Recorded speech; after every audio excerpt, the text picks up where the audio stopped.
प्रधानमंत्री ते उन्हां दे आगू ये कह रहे हैं कि किसान गुमराह हो गया है दूजियां राजसी धिरां तो, पर ਵੱਖ-ਵੱਖ राजसी धिरां ये दावे करदियां हैं कि असीं बहुत वड्डे किसानां दे हितैषी हैं।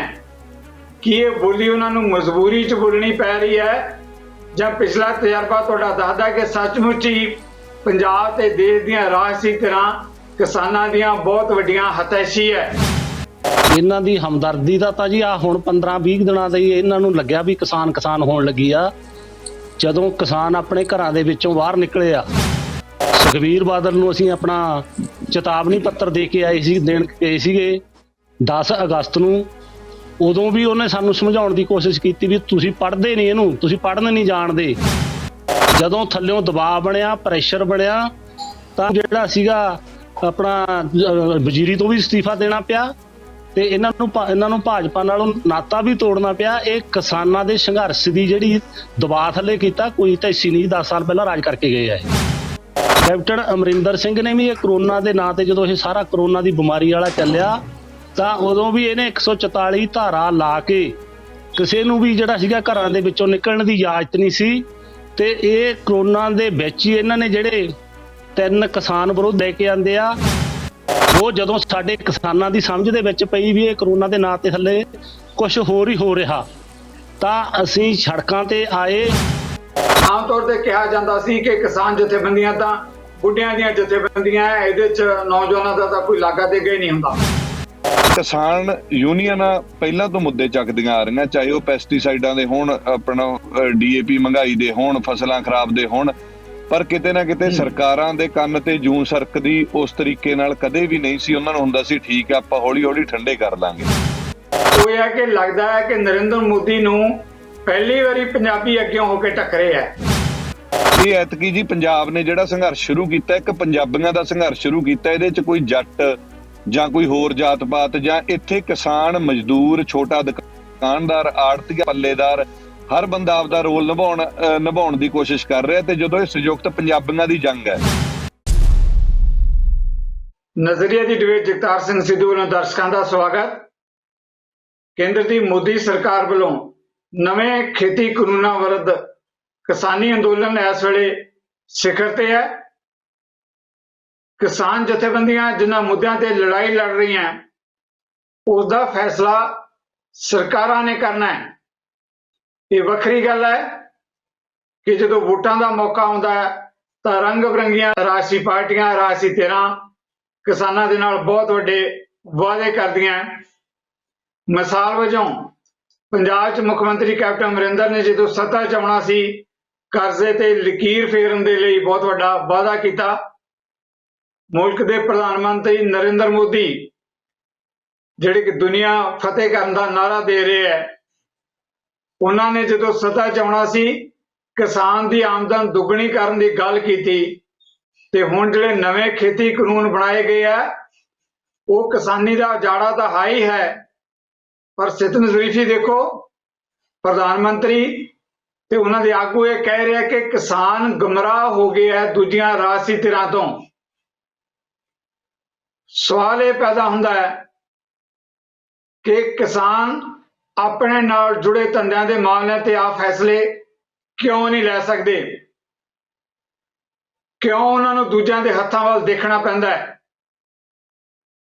ਮੈਂ ਦਰਸ਼ਕਾਂ ਦੇ ਧਿਆਨ 'ਚ ਲੈਣਾ ਚਾਹੁੰਦਾ ਹਾਂ, ਇਸ ਮੁੱਦੇ ਤੇ ਅਸੀਂ ਗੈਰ ਰਾਜਸੀ ਬਹਿਸ ਰੱਖੀ ਹੈ ਔਰ ਇਹਨਾਂ ਵਿਚਾਰਾਂ ਤੇ ਆਉਣ ਵਾਲੇ ਸਮੇਂ 'ਚ ਵੀ ਮੰਥਨ ਕਰਦੇ ਰਹਾਂਗੇ। ਮੁੱਦੇ ਤੇ ਜਿਹੜੇ ਸਾਡੇ ਨਾਲ ਖਾਸ ਮਹਿਮਾਨ ਇਸ ਵੇਲੇ ਜੁੜ ਚੁੱਕੇ ਨੇ, ਡਾਕਟਰ ਗਿਆਨ ਸਿੰਘ ਖੇਤੀ ਮਾਮਲਿਆਂ ਦੀ ਕੌਮੀ ਤੇ ਮੰਤਰੀ ਪੱਧਰ ਦੀ ਜਾਣੀ ਪਛਾਣੀ ਹਸਤੀ ਨੇ, ਬਲਦੇਵ ਸਿੰਘ ਭਾਈਰੂਪਾ ਭਾਰਤੀ ਕਿਸਾਨ ਯੂਨੀਅਨ ਦੇ ਕਦਾਵਰ ਨੇਤਾ ਨੇ, ਅਮੀਤ ਸਿੰਘ ਖੁੱਡੀਆਂ ਨੌਜਵਾਨ ਨੇਤਾ ਜਿਹੜੇ ਹੁਣੇ ਆਪਣੀ ਪੜ੍ਹਾਈ ਮੁਕੰਮਲ ਕਰਕੇ ਆਏ। ਮੈਂ ਦਰਸ਼ਕਾਂ ਦੇ ਧਿਆਨ 'ਚ ਇਹ ਵੀ ਲਿਆਉਣਾ ਚਾਹੁੰਦਾ ਹਾਂ, ਪੰਜਾਬ ਦਾ ਇੱਕ ਜਾਣਿਆ ਪਛਾਣਿਆ ਪਰਿਵਾਰ ਜਗਦੇਵ ਸਿੰਘ ਖੁੱਡੀਆਂ ਉਸ ਪਰਿਵਾਰ ਦੇ ਫਰਜ਼ੰਦ ਨੇ। ਤਿੰਨੇ ਮਹਿਮਾਨਾਂ ਨੂੰ ਪੈਨਲ ਤੇ ਆਉਣ ਲਈ ਤੁਹਾਡੇ ਸਾਰਿਆਂ ਵੱਲੋਂ ਜੀ ਆਖਦਾ, ਵੈਲਕਮ ਕਰਦਾ। ਬਲਦੇਵ ਜੀ, ਪਹਿਲਾ ਸਵਾਲ ਤੁਹਾਡੇ ਤੋਂ ਪੈਣ ਲੱਗੇ ਹਾਂ। ਜਦੋਂ ਸਵਾਲ ਹੁੰਦਾ ਰਾਜਸੀ ਧਿਰਾਂ ਦਾ 2 ਦਿਨ ਪਹਿਲਾਂ ਜਿਹੜਾ ਪੰਜਾਬ ਵਿਧਾਨ ਸਭਾ ਦਾ ਸੈਸ਼ਨ ਹੋਇਆ, ਇਹ ਸੈਸ਼ਨ ਬੇਸ਼ੱਕ ਕਿਸਾਨਾਂ ਦੇ ਦਬਾਅ ਹੇਠ ਆ ਕੇ ਕੀਤਾ ਗਿਆ, ਪਰ ਵੱਖ-ਵੱਖ ਰਾਜਸੀ ਧਿਰਾਂ ਇਹ ਦਾਅਵੇ ਕਰਦੀਆਂ ਕਿ ਅਸੀਂ ਬਹੁਤ ਵੱਡੇ ਕਿਸਾਨਾਂ ਦੇ ਹਿਤੈਸ਼ੀ ਹਾਂ। ਕੀ ਇਹ ਬੋਲੀ ਉਹਨਾਂ ਨੂੰ ਮਜਬੂਰੀ 'ਚ ਬੋਲਣੀ ਪੈ ਰਹੀ ਹੈ ਜਾਂ ਪਿਛਲਾ ਤਜਰਬਾ ਤੁਹਾਡਾ ਦੱਸਦਾ ਕਿ ਸੱਚਮੁੱਚ ਹੀ ਪੰਜਾਬ ਤੇ ਦੇਸ਼ ਦੀਆਂ ਰਾਜਸੀ ਧਿਰਾਂ ਕਿਸਾਨਾਂ ਦੀਆਂ ਬਹੁਤ ਵੱਡੀਆਂ ਹਿਤੈਸ਼ੀ ਹੈ? ਜੀ ਬਲਦੇਵ ਜੀ। ਜਗਤਾਰ ਜੀ, ਸਭ ਤੋਂ ਪਹਿਲਾਂ ਤਾਂ ਤੁਹਾਡਾ ਤੇ ਸਾਰੇ ਨਜ਼ਰੀਏ ਦੀ ਟੀਮ ਦਾ ਤੇ ਸਰੋਤਿਆਂ ਦਾ, ਡਾਕਟਰ ਸਾਹਿਬ ਦਾ, ਮੇਰੇ ਛੋਟੇ ਵੀਰ ਮਿੱਤ ਜੀ ਦਾ, ਸਾਰਿਆਂ ਦਾ ਧੰਨਵਾਦ ਜੀ।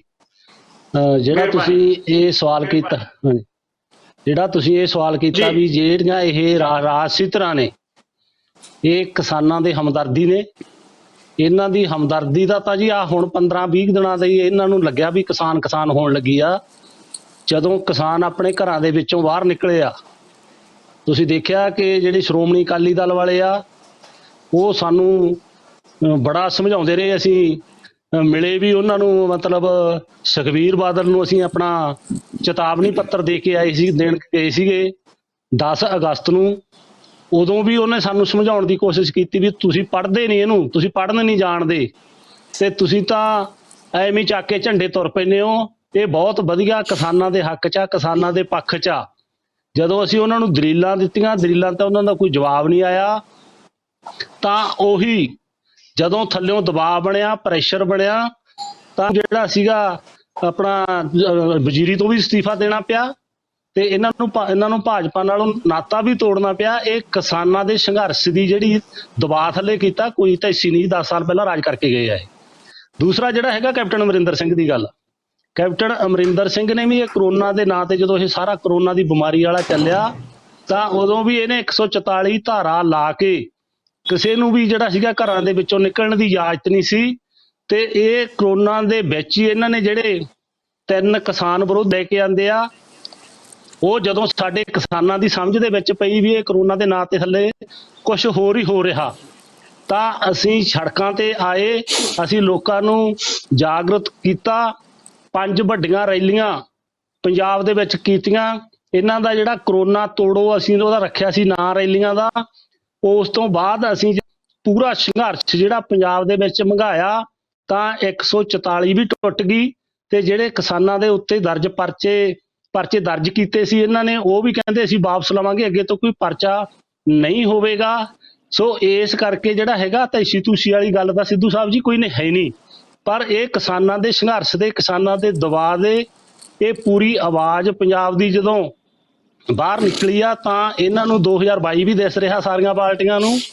ਤੇ ਇਸੇ ਦਬਾਅ ਥੱਲੇ ਜਿਹੜਾ ਸੀਗਾ ਕੈਪਟਨ ਸਰਕਾਰ ਨੂੰ ਜਿਹੜਾ ਮਤਲਬ ਉਹ ਜਿਹੜੇ ਬਿੱਲਾਂ ਦੇ ਵਿਰੁੱਧ ਮਤਾ ਪਾਉਣਾ ਪਿਆ, ਤੇ ਉਸੇ ਦੇ ਸਦਕਾ ਹੀ ਜਿਹੜਾ ਸੀਗਾ, ਚਾਹੇ ਇਹਦੇ ਵਿੱਚ ਬਹੁਤ ਸਾਰੀਆਂ ਤਰੁੱਟੀਆਂ, ਬਹੁਤ ਸਾਰੀਆਂ ਘਾਟਾਂ ਨੇ, ਪਰ ਫਿਰ ਵੀ ਅਸੀਂ ਇਹਨੂੰ ਜਿਹੜੀ ਕਿਸਾਨਾਂ ਦੀ ਅੰਸ਼ਕ ਜਿੱਤ ਆ ਜਿਹੜੀ, ਉਹ ਅਸੀਂ ਕਹਿੰਦੇ ਆ ਵੀ ਜਿੱਤ ਹੋਈ ਆ, ਪਹਿਲੀ ਜਿੱਤ ਹੋਈ ਆ।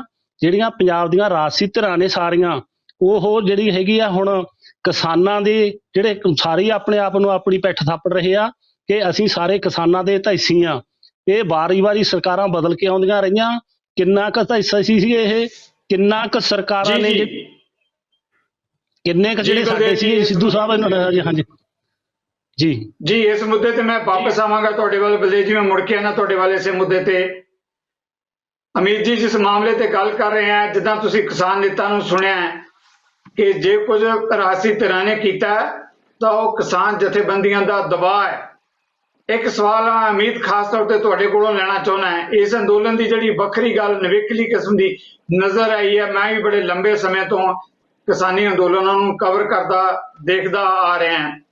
ਵੱਡੀ ਗਿਣਤੀ 'ਚ ਪੰਜਾਬ ਦੀਆਂ ਮਾਵਾਂ, ਪੰਜਾਬ ਦੀਆਂ ਭੈਣਾਂ, ਪੰਜਾਬ ਦੀਆਂ ਧੀਆਂ ਤੇ ਨੌਜਵਾਨ ਵੱਡੀ ਗਿਣਤੀ 'ਚ ਪਹਿਲੀ ਵਾਰੀ ਨਜ਼ਰ ਆਇਆ। ਅਮੀਤ, ਤੁਸੀਂ ਇਸ ਤਬਦੀਲੀ ਨੂੰ ਕਿਵੇਂ ਦੇਖਦੇ ਹੋ? ਇਹ ਜਿਹੜੀ ਹੈ, ਆਮ ਤੌਰ ਤੇ ਕਿਹਾ ਜਾਂਦਾ ਸੀ ਕਿ ਕਿਸਾਨ ਜਥੇਬੰਦੀਆਂ ਤਾਂ ਬੁੱਢਿਆਂ ਦੀਆਂ ਜਥੇਬੰਦੀਆਂ, ਇਹਦੇ 'ਚ ਨੌਜਵਾਨਾਂ ਦਾ ਤਾਂ ਕੋਈ ਲਾਗਾ ਦੇਗਾ ਹੀ ਨਹੀਂ ਹੁੰਦਾ।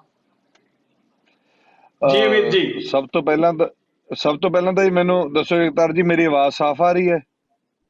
ਬਿਲਕੁਲ ਠੀਕ ਆ ਰਹੀ ਆਵਾਜ਼ ਤੁਹਾਡੀ। ਓਕੇ ਜੀ। ਤੁਹਾਡੇ ਜੀ ਸਵਾਲ ਦੇ ਵਿੱਚ 3-4 ਸਵਾਲ ਨੇ। ਪਹਿਲਾਂ ਆਪਾਂ ਬਲਦੇਵ ਜੀ ਦੀ, ਸਰਦਾਰ ਸਾਹਿਬ ਦੀ ਗੱਲ ਤੋਂ ਅੱਗੇ ਮੈਂ ਵਧੂੰਗਾ ਵੀ ਇਹਨਾਂ ਨੇ ਬਿਲਕੁਲ ਇਹ ਗੱਲ ਸਹੀ ਕਹੀ ਹੈ। ਦੇਖੋ, ਤੁਸੀਂ ਸ਼ੁਰੂ 'ਚ ਜ਼ਿਕਰ ਕੀਤਾ ਸੀ ਵੀ ਪਰਿਵਾਰ ਸਾਡਾ ਵੀ ਰਾਜਨੀਤੀ ਨਾਲ ਜੁੜਿਆ ਰਿਹਾ, ਅੱਜ ਵੀ ਚਾਹੇ ਅਸੀਂ ਕਿਸੇ ਵੀ ਵਿਚਾਰਧਾਰਾ ਨਾਲ ਜੁੜੇ ਹੋਈਏ, ਪਰ ਮੈਂ ਹਰ ਸਟੇਜ ਤੋਂ ਹਰ ਧਰਨੇ ਤੋਂ ਕਹਿਣਾ ਵੀ ਸਾਡਾ ਪਹਿਲਾ ਧਰਮ ਕਿਸਾਨੀ ਹੈ। ਉਹਦੇ 'ਚ ਇਹਨਾਂ ਨੇ ਇੱਕ ਬੜੀ ਚੰਗੀ ਗੱਲ ਕੀਤੀ ਕਿ ਕਿਸਾਨ ਯੂਨੀਅਨਾਂ ਪਹਿਲਾਂ ਤੋਂ ਮੁੱਦੇ ਚੱਕਦੀਆਂ ਆ ਰਹੀਆਂ, ਚਾਹੇ ਉਹ ਪੈਸਟੀਸਾਈਡਾਂ ਦੇ ਹੋਣ, ਆਪਣਾ DAP ਮਹਿੰਗਾਈ ਦੇ ਹੋਣ, ਫਸਲਾਂ ਖਰਾਬ ਦੇ ਹੋਣ, ਪਰ ਕਿਤੇ ਨਾ ਕਿਤੇ ਸਰਕਾਰਾਂ ਦੇ ਕੰਨ ਤੇ ਜੂੰ ਸਰਕਦੀ ਉਸ ਤਰੀਕੇ ਨਾਲ ਕਦੇ ਵੀ ਨਹੀਂ ਸੀ। ਉਹਨਾਂ ਨੂੰ ਹੁੰਦਾ ਸੀ ਠੀਕ ਹੈ ਆਪਾਂ ਹੌਲੀ ਹੌਲੀ ਠੰਡੇ ਕਰ ਲਾਂਗੇ। ਪਰ ਜੋ ਐਤਕੀ ਸੰਘਰਸ਼ ਇਹਨਾਂ ਨੇ ਤਿੱਖਾ ਕੀਤਾ ਹੈ, ਇਹ ਵਧਾਈ ਦੇ ਪਾਤਰ ਨੇ। ਇਹਨਾਂ ਦੇ ਨਾਲ ਵਧਾਈ ਦੇ ਪਾਤਰ ਨੇ ਜੀ। ਦੇਖੋ, ਮੈਂ ਇੱਕ ਨੌਜਵਾਨ ਹੋਣ ਦੇ ਨਾਤੇ ਤੁਹਾਡੇ ਸਾਰਾ ਸਵਾਲ ਉਸ ਤਰ੍ਹਾਂ ਦਾ ਮੈਂ ਜਵਾਬ ਦੇਵਾਂਗਾ ਜਿਹਦੇ ਵਿੱਚ ਤਿੰਨੇ ਸਵਾਲ ਕਵਰ ਹੋ ਜਾਣ। ਵੀ ਜੋ ਤੁਸੀਂ ਨੌਜਵਾਨਾਂ ਦੀ ਗੱਲ ਛੇੜੀ ਜੀ, ਉਹਦੇ 'ਚ ਕਿਤੇ ਨਾ ਕਿਤੇ ਜਿਹੜੇ ਬੁੱਧੀਜੀਵੀਆਂ ਨੂੰ ਅੱਜ ਕੱਲ੍ਹ ਪੜ੍ਹਿਆ ਲਿਖਿਆ ਨੌਜਵਾਨ ਸੁਣਦਾ, ਜਾਂ ਜਿਨ੍ਹਾਂ ਕਲਾਕਾਰਾਂ ਨੂੰ ਕੰਮ ਨੌਜਵਾਨ ਸੁਣਦਾ, ਜਿਨ੍ਹਾਂ ਕਲਾਕਾਰਾਂ ਨੂੰ ਕੰਮ ਨੌਜਵਾਨ ਸੁਣਦਾ ਜੀ, ਜਿਹੜੇ ਐਕਟਰਾਂ ਨੂੰ ਲੋਕ ਦੇਖਦੇ ਆ, ਜਦੋਂ ਉਹ ਵੀ ਇਸ ਘੋਲ ਦਾ ਹਿੱਸਾ ਬਣੇ, ਉਹ ਵੀ ਜਦੋਂ ਸਟੇਜਾਂ ਤੇ ਪਹੁੰਚੇ ਜੀ। ਦੇਖੋ, ਮੈਂ ਕਿਸਾਨ ਯੂਨੀਅਨਾਂ ਨਾਲ ਵੀ ਕਈ ਵਾਰ ਗੱਲ ਹੁੰਦੀ ਹੈ, ਉਦੋਂ ਗੱਲ ਕਰੀਦੀ ਵੀ ਅੱਜ ਮੁੰਡੇ ਚਾਹੇ ਇਹਨਾਂ ਨੂੰ ਦੇਖਣ ਆਉਂਦੇ ਆ, ਪਰ ਤੁਸੀਂ ਇੱਕ ਚੀਜ਼ ਇਹਨਾਂ ਨੂੰ ਵੀ ਪਿੱਛੇ ਨਾ ਕਰੋ। ਤੁਸੀਂ ਇੱਕ ਚੀਜ਼ ਦੇਖੋ, ਇਹ ਇੱਥੇ ਗੱਲ ਕਿਹਦੀ ਕਰਨ ਆਉਂਦੇ? ਇਹ ਆਪਦੇ ਗਾਣਿਆਂ ਦੀ ਗੱਲ ਨਹੀਂ ਕਰਦੇ, ਆਪਦੀ ਆਉਣ ਵਾਲੀਆਂ ਫਿਲਮਾਂ ਦੀ ਨਹੀਂ ਕਰਦੇ। ਇਹ ਜਦੋਂ ਇੱਥੋਂ ਕਿਸਾਨੀ ਦੀ ਗੱਲ ਰੱਖ ਕੇ ਮੁੜਦੇ ਤਾਂ ਉਹ ਨੌਜਵਾਨ ਆਪਦੇ ਘਰੇ ਕਿਸਾਨੀ ਪ੍ਰਤੀ ਕੁਝ ਵਿਚਾਰ ਲੈ ਕੇ ਜਾਂਦਾ। ਉਹਦੇ ਨਾਲ ਜੀ ਨੌਜਵਾਨ ਵੀ ਇੱਥੇ ਵਧੇ ਤੇ ਕਿਸਾਨ ਯੂਨੀਅਨਾਂ ਨੂੰ ਮੈਂ ਜਿਵੇਂ ਕਿਹਾ ਸੀ ਸਭ ਤੋਂ ਵੱਧ ਵਧਾਈ ਦੇ ਪਾਤਰ ਕਿਵੇਂ ਨੇ। ਮੈਂ ਲੰਬੀ ਹਲਕੇ ਨੂੰ ਬਿਲੋਂਗ ਕਰਦਾ ਜੀ। ਜਦੋਂ ਇਹਨਾਂ ਨੇ ਬਾਦਲ ਪਿੰਡ ਘੇਰਿਆ, ਤੁਸੀਂ ਇਹ ਦੇਖੋ ਵੀ ਵੱਡੇ ਵੱਡੇ ਕਾਂਡ ਹੋ ਗਏ ਜੀ। ਬਰਗਾੜੀ ਕਾਂਡ ਇੱਕ ਸਿੱਖ ਕੌਮ ਨੂੰ ਨਾ ਭੁੱਲਣ ਵਾਲੀ ਚੀਜ਼ ਹੈ। ਉੱਥੇ ਵੀ ਜਾ ਕੇ ਬਾਦਲ ਪਰਿਵਾਰ ਨੇ ਸ਼ਾਇਦ ਐਡੇ ਸਟਰੋਂਗ ਸਟੈਪ ਨਹੀਂ ਲਏ ਸੀ, ਪਰ ਐਤਕੀ ਜਿਹੜਾ ਤਿੱਖਾ ਸੰਘਰਸ਼ ਕਿਸਾਨ ਯੂਨੀਅਨਾਂ ਨੇ ਕੀਤਾ, ਸੈਂਟਰ 'ਚ ਉਹਨਾਂ ਤੋਂ ਅਸਤੀਫਾ ਲਿਆ ਜੀ, ਉਹਨਾਂ ਦਾ ਗੱਠਜੋੜ ਕਰਵਾਤਾ। ਉਸ ਤੋਂ ਬਾਅਦ ਜਿਹੜੇ ਕੈਪਟਨ ਅਮਰਿੰਦਰ ਸਿੰਘ, ਮੈਂ ਤਾਂ ਹੀ ਸ਼ੁਰੂ 'ਚ ਇੱਕ ਲਾਈਨ ਬੋਲਦੀ ਸੀ ਵੀ ਚਾਹੇ ਕੋਈ ਕਿਤੇ ਵੀ ਖੜਾ ਹੋਵੇ ਜੀ, ਗੱਲ ਇੱਥੇ ਕਿਸਾਨੀ ਦੀ ਹੋਊਗੀ। ਜਿਹੜੇ ਕੈਪਟਨ ਅਮਰਿੰਦਰ ਸਿੰਘ ਇਸ ਚੀਜ਼ ਲਈ ਮੰਨੇ ਜਾਂਦੇ ਵੀ ਉਹ ਕਿਸੇ ਦੀ ਸਲਾਹ ਨਹੀਂ ਲੈਂਦੇ, ਉਹ ਕਿਸੇ ਦੀ ਨਹੀਂ ਸੁਣਦੇ, ਇਹਨਾਂ ਕਿਸਾਨ ਯੂਨੀਅਨਾਂ ਨੇ ਕਲਾਕਾਰ, ਐਕਟਰ, ਬੁੱਧੀਜੀਵੀ, ਪੱਤਰਕਾਰਾਂ ਨਾਲ ਲੀਡ ਕਰਦੇ ਹੋਏ ਸੰਘਰਸ਼ ਨੂੰ ਇੰਨੀ ਦੂਰ ਲੈ ਗਏ ਵੀ ਉਸ ਕੈਪਟਨ ਅਮਰਿੰਦਰ ਸਿੰਘ ਨੂੰ ਵੀ ਵਿਸ਼ੇਸ਼ ਇਜਲਾਸ ਬੁਲਾਉਣਾ ਪੈ ਗਿਆ। ਤੇ ਪੰਜਾਬ ਨੂੰ ਮੇਰੀ ਉਮਰ ਦੇ ਹਿਸਾਬ ਨਾਲ ਇਹ ਮੇਰੇ ਦੇਖਣ ਦੀ ਸਭ ਤੋਂ ਵੱਡੀ ਲਹਿਰ ਹੈ। ਮੈਂ ਅੱਗੇ ਕਹਿਣਾ ਹੁੰਦਾ ਇਹ ਅੰਦੋਲਨ ਨਹੀਂ, ਇਹ ਲਹਿਰ ਹੈ। ਇਹ ਬਹੁਤ ਵਧੀਆ ਤਰੀਕੇ ਵੱਲ ਜਾ ਰਹੀ ਹੈ ਤੇ ਕੇਂਦਰ ਸਰਕਾਰ ਨੇ ਵੀ ਸਾਨੂੰ 2 ਵਾਰ ਸੱਦਾ ਭੇਜਿਆ, ਭਾਵੇਂ ਦੀ ਉਹ ਸਾਨੂੰ ਉੱਥੇ ਜਾ ਕੇ ਸਹੀ ਬੰਦਾ ਨਹੀਂ ਮਿਲਦਾ। ਪਰ ਤੁਸੀਂ ਇਹ ਦੇਖੋ ਜੀ 370 ਨਾਲੋਂ 370 ਤੋੜਤੀ ਜੀ ਉਹਨਾਂ ਨੇ। ਇੰਨੇ ਇਸਲਾਮਿਕ ਕੰਟਰੀਆਂ ਨੇ, ਹਨਾ, UNO ਦਾ ਦਬਾਅ ਸੀ, ਉਹਨਾਂ ਨੇ ਫੇਰ ਵੀ ਕੋਈ ਬੰਦਾ ਨਹੀਂ ਸੱਦਿਆ ਮਿਲਣ ਲਈ। ਨਰਿੰਦਰ ਸਿੰਘ ਤੋਮਰ ਵੀ ਪੰਜਾਬ ਸਰਕਾਰ ਦੇ ਬਿੱਲ ਜਿਹੜੇ ਪਾਸ ਕੀਤੇ ਗਏ ਜੋ ਕਿਸੇ ਲਈ ਜ਼ਿਆਦਾ ਚੰਗੇ ਹੋਣ ਮਾੜੇ ਹੋਣ, ਉਹਨੂੰ ਵੀ ਉਹਨਾਂ ਪ੍ਰਤੀ ਬੋਲਣਾ ਪਿਆ ਵੀ ਹਾਂ ਅਸੀਂ ਸਮੀਖਿਆ ਕਰਾਂਗੇ। ਉਹਦੇ 'ਚ ਵੀ ਇੰਨਾ ਕਹਿਣ ਦਾ ਦਮ ਨਹੀਂ ਵੀ ਅਸੀਂ ਇਹਨਾਂ ਨੂੰ ਰੱਦ ਕਰਦੇ ਹਾਂ। ਤੇ ਇੱਕ ਵਾਰ ਇਹੀ ਤੁਹਾਡੇ ਸਵਾਲ ਪ੍ਰਤੀ ਜੋ ਮੇਰੇ ਵਿਚਾਰ ਸੀ। ਅਮਿਤ, ਮੈਂ ਅੱਗੇ ਜਾਣ ਤੋਂ ਪਹਿਲਾਂ ਇੱਕ ਛੋਟਾ ਜਿਹਾ ਸਵਾਲ ਹੋਰ ਲੈਣਾ ਚਾਹਾਂਗਾ। ਜਿੱਦਾਂ ਤੁਸੀਂ ਕਿਹਾ ਕਿ ਉਹਨਾਂ ਨੇ ਕਸ਼ਮੀਰ ਨੂੰ ਤੋੜਤਾ, ਉਦਾਂ ਦੇ ਫੈਸਲੇ ਲਏ, ਕੋਈ ਬੋਲਿਆ ਨਹੀਂ। ਇੱਕ ਸਵਾਲ ਦਾ ਜਵਾਬ ਮੈਂ ਸੰਖੇਪ ਜ਼ਰੂਰ ਚਾਹਾਂਗਾ। ਉਹ ਇਹ ਹੈ ਕਿ ਲੱਗਦਾ ਹੈ ਕਿ ਨਰਿੰਦਰ ਮੋਦੀ ਨੂੰ ਪਹਿਲੀ ਵਾਰੀ ਪੰਜਾਬੀ ਅੱਗਿਓਂ ਹੋ ਕੇ ਟੱਕਰੇ ਹੈ। ਬਿਲਕੁਲ ਜੀ, ਤੁਹਾਡੇ ਸਵਾਲ ਦੇ ਵਿੱਚ ਇੱਕ ਸ਼ਬਦ ਹੈ ਵੀ ਮੈਂ ਇਹ ਸ਼ਬਦ ਦੀ ਵਿਆਖਿਆ ਲਈ ਬਹੁਤ ਛੋਟਾ ਉਮਰ ਮੁਤਾਬਕ। ਤੁਸੀਂ ਕਿਹਾ ਪਹਿਲੀ ਵਾਰੀ ਨਰਿੰਦਰ ਮੋਦੀ ਨੂੰ ਪੰਜਾਬੀ ਟੱਕਰੇ ਹੈ। ਇਹ ਐਤਕੀ ਜੀ ਪੰਜਾਬ ਨੇ ਜਿਹੜਾ ਸੰਘਰਸ਼ ਸ਼ੁਰੂ ਕੀਤਾ, ਇੱਕ ਪੰਜਾਬੀਆਂ ਦਾ ਸੰਘਰਸ਼ ਸ਼ੁਰੂ ਕੀਤਾ। ਇਹਦੇ 'ਚ ਕੋਈ ਜੱਟ ਜਾਂ ਕੋਈ ਹੋਰ ਜਾਤ ਪਾਤ ਜਾਂ ਇੱਥੇ ਕਿਸਾਨ, ਮਜ਼ਦੂਰ, ਛੋਟਾ ਦੁਕਾਨਦਾਰ, ਆੜ੍ਹਤੀਆ, ਪੱਲੇਦਾਰ, ਹਰ ਬੰਦਾ ਆਪਦਾ ਰੋਲ ਨਿਭਾਉਣ ਦੀ ਕੋਸ਼ਿਸ਼ ਕਰ ਰਿਹਾ। ਤੇ ਜਦੋਂ ਇਹ ਸੰਯੁਕਤ ਪੰਜਾਬੀਆਂ ਦੀ ਜੰਗ ਹੈ, ਮੈਂ ਹਰਿਆਣੇ ਨੂੰ ਵੀ ਨਾਲ ਗਿਣੂੰਗਾ, ਚਾਹੇ ਉਹਨਾਂ ਦਾ ਸੰਘਰਸ਼ ਅੱਜ ਆਪਣੇ ਤੋਂ ਛੋਟਾ ਰਹਿ ਗਿਆ, ਪਰ ਉਹਨਾਂ ਨੇ ਵੀ ਕੋਸ਼ਿਸ਼ ਕੀਤੀ। ਯੂਨਾਈਟਿਡ ਪੰਜਾਬ ਦੀ ਗੱਲ ਕਰੂੰਗਾ ਵੀ ਅੱਗੇ ਵੀ ਐਡੀ ਕੁ ਧਰਤੀ ਤੋਂ ਦੇਸ਼ ਬਦਲਣੀਆਂ ਲਹਿਰਾਂ ਉੱਠੀਆਂ। ਤੇ ਇਸ ਵਾਰ ਵੀ ਤੁਸੀਂ ਕਿਹਾ ਵੀ ਜਦੋਂ ਪੰਜਾਬੀ ਸਾਹਮਣੇ ਉਹ ਇਕੱਠੇ ਹੋ ਕੇ ਟੱਕਰ ਗਏ ਤਾਂ ਪ੍ਰਧਾਨ ਮੰਤਰੀ ਦੀ ਮਜਬੂਰੀ ਬਣ ਗਈ। ਬਿਲਕੁਲ ਜਿਹੜਾ ਗਾਮੇ ਜੀ, ਮੈਂ ਦੁਬਾਰਾ ਆਵਾਂਗਾ ਤੁਹਾਡੇ ਵੱਲ। ਡਾਕਟਰ ਸਾਹਿਬ, ਜਿਸ ਮੁੱਦੇ ਤੇ ਆਪਾਂ ਗੱਲ ਕਰ ਰਹੇ ਹਾਂ, ਬਹੁਤ ਵੱਡਾ ਮਾਮਲਾ ਕਿ ਪੰਜਾਬ ਵਿਧਾਨ ਸਭਾ ਦਾ ਜਿਹੜਾ ਵਿਸ਼ੇਸ਼ ਸੈਸ਼ਨ ਬੁਲਾਇਆ ਗਿਆ। ਬੇਸ਼ੱਕ ਹੁਣ ਜਿਹੜੀਆਂ ਰਾਜਸੀ ਧਿਰਾਂ ਆਪੋ ਆਪਣੀਆਂ ਪਿੱਠਾਂ ਥਾਪੜ ਰਹੀਆਂ ਕਿ ਅਸੀਂ ਕਿਸਾਨੀ ਦੇ ਹਿਤੈਸ਼ੀ ਹਾਂ, ਪਰ ਜੋ ਕੁਝ ਇਹ ਵਰਤਾਰਾ ਜਿੱਦਾਂ ਦਾ ਵੀ ਹੋਇਆ, ਜੈਸਾ ਕਿ ਲੱਗਦਾ ਕਿ ਕਿਸਾਨੀ ਦਾ ਦਬਾਅ ਸੀ, ਜਿਸ ਕਰਕੇ ਇਸ ਪ੍ਰੋਸੈਸ ਦੇ ਵਿੱਚ ਮੁੱਖ ਮੰਤਰੀ ਕੈਪਟਨ ਅਮਰਿੰਦਰ ਤੇ ਦੂਜੀਆਂ ਰਾਜਸੀ ਧਿਰਾਂ ਨੂੰ ਲੰਘਣਾ ਪਿਆ, ਕਿਉਂਕਿ ਉਹੀ ਮੁੱਖ ਮੰਤਰੀ ਕੈਪਟਨ ਅਮਰਿੰਦਰ ਹੈ ਜਿਹੜੇ ਕੁਝ ਦਿਨ ਪਹਿਲਾਂ ਡਾਕਟਰ ਸਾਹਿਬ ਇਹ ਕਹਿ ਰਹੇ ਸੀ ਕਿ ਕਰੋਨਾ ਦੀ ਮਹਾਮਾਰੀ ਹੈ, ਦੇਖਾਂਗੇ ਜਦੋਂ ਕਰੋਨਾ ਘਟ ਜਾਏਗਾ ਤਾਂ ਸੈਸ਼ਨ ਵੀ ਬੁਲਾਇਆ ਜਾ ਸਕਦਾ ਹੈ। ਜੀ ਡਾਕਟਰ ਸਾਹਿਬ, ਤੁਸੀਂ ਇਹਨਾਂ ਲਹਿਰਾਂ ਨੂੰ ਬੜੀ ਨਜ਼ਦੀਕ ਤੋਂ ਵਿਆਖਿਆ ਕਰਦੇ ਹੋ, ਦੇਖਦੇ ਹੋ, ਕੀ ਕਹੋਗੇ ਇਸ ਮਾਮਲੇ ਤੇ? ਸਿੱਧੂ ਸਾਹਿਬ, ਗੱਲ ਇਹ ਹੈ ਕਿ ਜਦੋਂ ਦੇਸ਼ 'ਚ ਅਨਾਜ ਪਦਾਰਥਾਂ ਦੀ ਭਾਰੀ ਥੁੜ ਸੀ, ਉਸ ਮੌਕੇ ਵੀ ਇਕੱਲਾ ਪੰਜਾਬ ਹੀ ਸੀ ਜਿਹਨੇ ਉਸ ਠੂਠਾ ਫੜਨ ਵਰਗੀ ਨੌਬਤ ਦਾ ਕੇਂਦਰ ਸਰਕਾਰ ਦਾ ਇਹ ਠੂਠਾ ਛਡਾਉਣ ਲਈ ਆਪਦਾ ਯੋਗਦਾਨ ਪਾਇਆ। ਤੇ ਇੱਥੋਂ ਤੱਕ ਕਿ ਐਮਰਜੈਂਸੀ 'ਚ ਵੀ ਪੰਜਾਬ ਹੀ ਸੀ ਜਿਹਨੇ ਲੀਡ ਕੀਤਾ। ਉਸ ਤੋਂ ਪਹਿਲਾਂ 1947 'ਚ ਉਸ ਤੋਂ ਪਹਿਲਾਂ ਜਿਹੜੀ ਆਜ਼ਾਦੀ ਦੀ ਜੰਗ ਲੜੀ ਗਈ ਉਹ 'ਚ ਵੀ ਸਭ ਤੋਂ ਵੱਧ ਪੰਜਾਬੀਆਂ ਨੇ ਹਿੱਸਾ ਪਾਇਆ। ਪਰ ਇੱਥੇ ਜਿਹੜਾ ਇਹ ਸੰਘਰਸ਼ ਸ਼ੁਰੂ ਹੋਇਆ ਉਹਦਾ ਕਾਰਨ ਤਾਂ ਕਿਸਾਨੀ ਮੁੱਦੇ ਬਣੇ ਨੇ ਕਿ ਕੇਂਦਰ ਸਰਕਾਰ ਨੇ ਆਪਦੇ 3 ਆਰਡੀਨੈਂਸ ਲਿਆ ਕੇ, ਬਿੱਲ ਬਣਾ ਕੇ ਤੇ ਕਾਨੂੰਨ ਬਣਾ ਕੇ ਸਾਰੇ ਜਿਹੜੇ ਹੈਗੇ ਖੇਤੀਬਾੜੀ ਖੇਤਰ ਵਿਰੋਧੀ ਫੈਸਲੇ ਲਏ ਤੇ ਪ੍ਰਚਾਰਿਆ ਇਹ ਗਿਆ ਜਾਂ ਦੱਸਿਆ ਇਹ ਗਿਆ ਕਿ 3 ਦੇ 3 ਕਾਨੂੰਨ ਕਿਸਾਨਾਂ ਅਤੇ ਖਪਤਕਾਰਾਂ ਦੇ ਭਲੇ ਲਈ ਬਣਾਏ ਗਏ ਨੇ। ਪਰ ਕਿਸਾਨ ਜਥੇਬੰਦੀਆਂ ਦੀ ਇੱਕ ਸਿਫਤ ਕਰਨੀ ਪਊਗੀ ਕਿ ਸਾਡੇ ਪੰਜਾਬ ਦੇ ਵਿੱਚ ਭਾਵੇਂ ਇਹਨਾਂ ਦਾ ਨੰਬਰ ਤਾਂ ਬਹੁਤ ਜ਼ਿਆਦਾ ਹੈ, ਪਰ ਇਹ ਖੱਬੇ ਤੇ ਸੱਜੇ ਪੱਖੀ ਜਥੇਬੰਦੀਆਂ ਨੇ ਇਹ ਇੱਕ ਦੂਜੇ ਵੱਲ ਸਿਰਫ ਪਿੱਠ ਕਰਕੇ ਖੜਦੀਆਂ ਨਹੀਂ ਸੀ, ਸਗੋਂ ਪਿੱਠ ਕਰਕੇ ਭੱਜਦੀਆਂ ਸੀ। ਗੱਲਬਾਤ ਦਾ ਨਾਂ ਨਹੀਂ ਸੀ ਲੈਂਦੀਆਂ, ਨਾਂ ਲੈਣ ਨਹੀਂ ਸੀ ਦਿੰਦੀਆਂ। ਪਹਿਲੀ ਵਾਰੀ ਹੈ ਕਿ ਖੱਬੇ ਤੇ ਸੱਜੇ ਪੱਖੀ ਜਥੇਬੰਦੀਆਂ ਇੱਕ ਪਲੇਟਫਾਰਮ ਤੇ ਇੱਕ ਘੱਟੋ ਘੱਟ ਪ੍ਰੋਗਰਾਮ ਤੇ ਆਈਆਂ ਤੇ ਸੰਘਰਸ਼ ਸ਼ੁਰੂ ਕੀਤਾ। ਸੰਘਰਸ਼ ਸ਼ੁਰੂ ਕਰਕੇ ਖੂਬਸੂਰਤੀ ਇਹ ਰਹੀ ਕਿ ਸੰਘਰਸ਼ ਕਿਸਾਨੀ ਸੰਘਰਸ਼ ਤੋਂ ਹੋ ਕੇ ਹੁੰਦਾ ਹੋਇਆ ਲੋਕ ਸੰਘਰਸ਼ ਬਣ ਗਿਆ, ਕਿਉਂਕਿ ਇਹਦੇ ਵਿੱਚ ਖੇਤ ਮਜ਼ਦੂਰ ਯੂਨੀਅਨਾਂ ਵੀ ਆਈਆਂ, ਇਹ ਜ਼ਮੀਨ ਪ੍ਰਾਪਤ ਸੰਘਰਸ਼ ਕਮੇਟੀ ਵਾਲੇ ਵੀ ਆਏ, ਮੁਲਾਜ਼ਮ ਵੀ ਆਏ, ਟੈਂਕੀਆਂ ਦੇ ਚੜ੍ਹਨ ਵਾਲੇ ਬੱਚੇ ਵੀ ਸਾਡੇ ਆਏ। ਇਹ ਇੱਥੋਂ ਤੱਕ ਕਿ ਸਾਬਕਾ ਫੌਜੀ ਜਾਂ ਹੋਰ ਵਰਗ ਵੀ ਇਹਦੇ ਨਾਲ ਜੁੜਦੇ ਗਏ ਤੇ ਸੰਘਰਸ਼ ਨੂੰ ਐਡਾ ਵੱਡਾ ਤੇ ਕੁੱਲ ਮਿਲਾ ਕੇ ਲੋਕਤੰਤਰਕ ਅਤੇ ਸ਼ਾਂਤਮਈ ਢੰਗ ਨਾਲ ਚਲਾਇਆ ਕਿ ਜਿਹੜੇ ਲੋਕ ਵਾਅਦੇ ਦਾਅਵੇ ਤੇ ਮੁੜ ਕੇ ਨਵੇਂ ਵਾਅਦੇ ਕਰਦੇ ਸੀ ਉਹਨਾਂ ਨੂੰ ਅੱਜ ਦੀ ਘੜੀ ਇਸ ਸੰਘਰਸ਼ ਅੱਗੇ ਝੁਕਣਾ ਪਿਆ। ਉਹ ਕਹਿੰਦੇ ਤਾਂ ਹੈਗੇ ਸਾਡੀਆਂ ਪ੍ਰਾਪਤੀਆਂ ਨੇ, ਪ੍ਰਾਪਤੀਆਂ ਨਹੀਂ, ਇਹ ਤਾਂ ਲੋਕ ਦਬਾਅ ਹੈਗਾ, ਲੋਕਾਂ ਵੱਲੋਂ ਇਹਨਾਂ ਦੀ ਜਵਾਬਦੇਹੀ ਕਰਨ ਦਾ ਰੌਲਾ ਹੈਗਾ। ਤੇ ਇਹ ਜਵਾਬਦੇਹੀ ਜਦੋਂ ਤੱਕ ਇਸ ਤਰੀਕੇ ਨਾਲ ਹੁੰਦੀ ਰਹੂਗੀ ਕਿ ਸ਼ਾਂਤਮਈ ਤੇ ਲੋਕਤੰਤਰਕ ਢੰਗ ਨਾਲ ਸੰਘਰਸ਼ ਹੁੰਦਾ ਰਹੂਗਾ ਤੇ ਇਹ ਲੋਕ ਜਿਹੜਾ ਹੈ ਕੁਛ ਜਿਹੜੇ ਰਾਜਸੀ ਲੋਕ ਨੇ ਇਹ ਪਹਿਲਾਂ ਦੇ ਮੁਕਾਬਲੇ ਕੁਛ ਵੱਧ ਦੇਣਗੇ। ਪਰ ਇੱਥੇ ਸੋਚਣ ਵਾਲੀ ਗੱਲ ਇਹ ਹੈਗੀ ਕਿ ਇਹੀ ਲੋਕ ਹੋਣਗੇ ਜਾਂ ਕੋਈ ਹੋਰ ਹੋਣਗੇ। ਮੈਂ ਇਹਨੂੰ ਵੱਡੇ ਸਿਨੈਰੀਓ 'ਚ ਲੈਣਾ ਹੈ। ਦੇਸ਼ ਦੀ 92.8% ਕਿਰਤੀ ਆਬਾਦੀ ਇਹ ਗੈਰ ਸੰਗਠਿਤ ਖੇਤਰ 'ਚ ਹੈ, ਇਹ ਜਿਨ੍ਹਾਂ ਦੀ ਕੋਈ ਨਿਸ਼ਚਿਤ ਰੁਜ਼ਗਾਰ ਨਹੀਂ, ਨਿਸ਼ਚਿਤ ਆਮਦਨ ਨਹੀਂ, ਉਹ ਨੇ। ਇਸ ਲਈ ਇਹ ਸੰਘਰਸ਼ ਨੂੰ ਕਿਸਾਨੀ ਸੰਘਰਸ਼ ਤੋਂ ਜਿਵੇਂ ਹੁਣ ਲੋਕਤੰਤਰਕ ਸੰਘਰਸ਼ ਬਣਾਇਆ, ਲੋਕਾਂ ਦਾ ਸੰਘਰਸ਼ ਬਣਾਇਆ, ਇਹਨੂੰ ਹੋਰ ਵੱਡੇ ਪੱਧਰ ਤੇ ਦੂਜੀਆਂ ਜਥੇਬੰਦੀਆਂ ਨਾਲ ਜੋੜਨ ਦੀ ਲੋੜ ਹੈ। ਤੇ ਇੱਕ ਸਾਡੇ ਕਿਸਾਨ ਨੇਤਾ ਬੈਠੇ ਨੇ, ਨੌਜਵਾਨ ਸਾਡਾ ਬੱਚਾ ਬੈਠਾ ਹੈ, ਮੈਨੂੰ ਇਹ ਲੱਗਦੀ ਹੈ, ਮੈਂ ਕਿਸਾਨ ਪਰਿਵਾਰ 'ਚੋਂ ਹਾਂ, ਸਾਡੇ ਕਿਸਾਨ ਪਰਿਵਾਰਾਂ 'ਚ ਇਹ ਇੱਥੋਂ ਤੱਕ ਕੁਛ ਇੱਕ ਜਥੇਬੰਦੀਆਂ 'ਚ ਜੱਟਵਾਦ ਅਤੇ ਲੱਠਮਾਰ ਪਹੁੰਚ ਵੀ ਹੈਗੀ। ਉਹ ਸਾਨੂੰ ਇਹ ਬਿਲਕੁਲ ਖਤਮ ਕਰਨੀ ਪਊਗੀ ਕਿ ਪਿਛਲੀ ਵਾਰੀ ਜਦੋਂ ਐਤਕੀ ਲਾਇਆ ਆਪਾਂ ਧਾਨ ਲਾਇਆ, ਉਸ ਮੌਕੇ ਬਿਹਾਰੀ ਲੇਬਰ ਇੱਥੋਂ ਚਲੇ ਗਏ ਸੀ ਤੇ ਸਾਡੀ ਸਥਾਨਕ ਲੇਬਰ ਨੇ ਜਿਹੜੇ ਆਮ ਤੌਰ 'ਤੇ ਦਲਿਤ ਨੇ ਉਹਨਾਂ ਨੇ ਥੋੜ੍ਹੇ ਬਹੁਤੇ ਆਪਦੇ ਰੇਟ ਵਧਾਏ ਜਿਹੜੇ ਕਿ ਸੁਭਾਵਿਕ ਸੀ। ਪਰ ਸਾਡੇ ਕੁਝ ਪਿੰਡਾਂ 'ਚ ਇਹ ਰੇਟਾਂ ਦੇ ਖਿਲਾਫ ਉਹਨਾਂ ਨੇ ਮਤੇ ਪੰਚਾਇਤਾਂ ਵਿੱਚ ਨਹੀਂ ਪਾਸ ਕੀਤੇ, ਗੁਰਦੁਆਰਾ ਸਾਹਿਬ ਜਾ ਕੇ ਉਹਨਾਂ ਨੂੰ ਉੱਥੋਂ ਅਨਾਉਂਸਮੈਂਟਾਂ ਵੀ ਕਰਾਈਆਂ ਕਿ ਅਸੀਂ ਸਮਾਜਿਕ ਬਾਈਕਾਟ ਕਰਦੇ ਹਾਂ। ਪਰ ਵਧੀਆ ਗੱਲ ਇਹ ਸੀ ਇਹ ਸਾਡੀਆਂ ਕਿਸਾਨ ਜਥੇਬੰਦੀਆਂ ਅਤੇ ਖੇਤ ਮਜ਼ਦੂਰ ਜਥੇਬੰਦੀਆਂ ਸੂਝ-ਬੂਝ ਨਾਲ ਉਹ ਟਕਰਾਅ ਟਲੇ। ਤੇ ਇੱਕ ਹੋਰ ਪ੍ਰੋਬਲਮ, ਪੰਚਾਇਤ ਦੀਆਂ ਜ਼ਮੀਨਾਂ, ਇੱਥੋਂ ਤੱਕ ਕਿ ਦੂਜੀਆਂ ਸਾਂਝੀਆਂ ਜ਼ਮੀਨਾਂ ਇਹ ਸਾਰਿਆਂ ਦੀਆਂ ਸਾਂਝੀਆਂ ਹੁੰਦੀਆਂ, ਲੋਕਾਂ ਦੀ ਭਲਾਈ ਲਈ ਵਰਤਣੀਆਂ ਚਾਹੀਦੀਆਂ ਨੇ। ਤੇ ਕਾਨੂੰਨ ਦੇ ਮੁਤਾਬਕ ਪੰਚਾਇਤੀ ਜ਼ਮੀਨਾਂ 'ਚੋਂ ਤੀਜਾ ਹਿੱਸਾ ਦਲਿਤਾਂ ਦਾ ਬਣਦਾ ਹੈ ਤੇ ਜਦੋਂ ਉਹਦੀ ਬੋਲੀ ਦਾ ਰੌਲਾ ਆਉਂਦਾ ਹੈ, ਸਾਡੇ ਭਾਈ ਉੱਥੇ ਡੰਮੀ ਬੋਲੀ ਦੇ ਕੇ ਉਹਨਾਂ ਨੂੰ ਜ਼ਮੀਨ ਵੀ ਨਹੀਂ ਲੈਣ ਦਿੰਦੇ ਤੇ ਉਹ ਸੰਘਰਸ਼ ਚੱਲਦੇ ਰਹਿੰਦੇ ਨੇ। ਉਹਨਾਂ ਗੱਲਾਂ ਦੇ ਬਾਵਜੂਦ ਵੀ ਵਡੇਰੇ ਹਿੱਤਾਂ ਦੀ ਰਾਖੀ ਲਈ ਸਾਡੇ ਖੇਤ ਮਜ਼ਦੂਰ ਅਤੇ ਜ਼ਮੀਨ ਪ੍ਰਾਪਤ ਸੰਘਰਸ਼ ਕਮੇਟੀ ਵਾਲੇ ਆ ਕੇ ਇਹਨਾਂ ਦੇ ਨਾਲ ਆਏ ਤੇ ਇਸ ਸੰਘਰਸ਼ ਨੂੰ ਹੋਰ ਬਲ ਬਖਸ਼ਿਆ।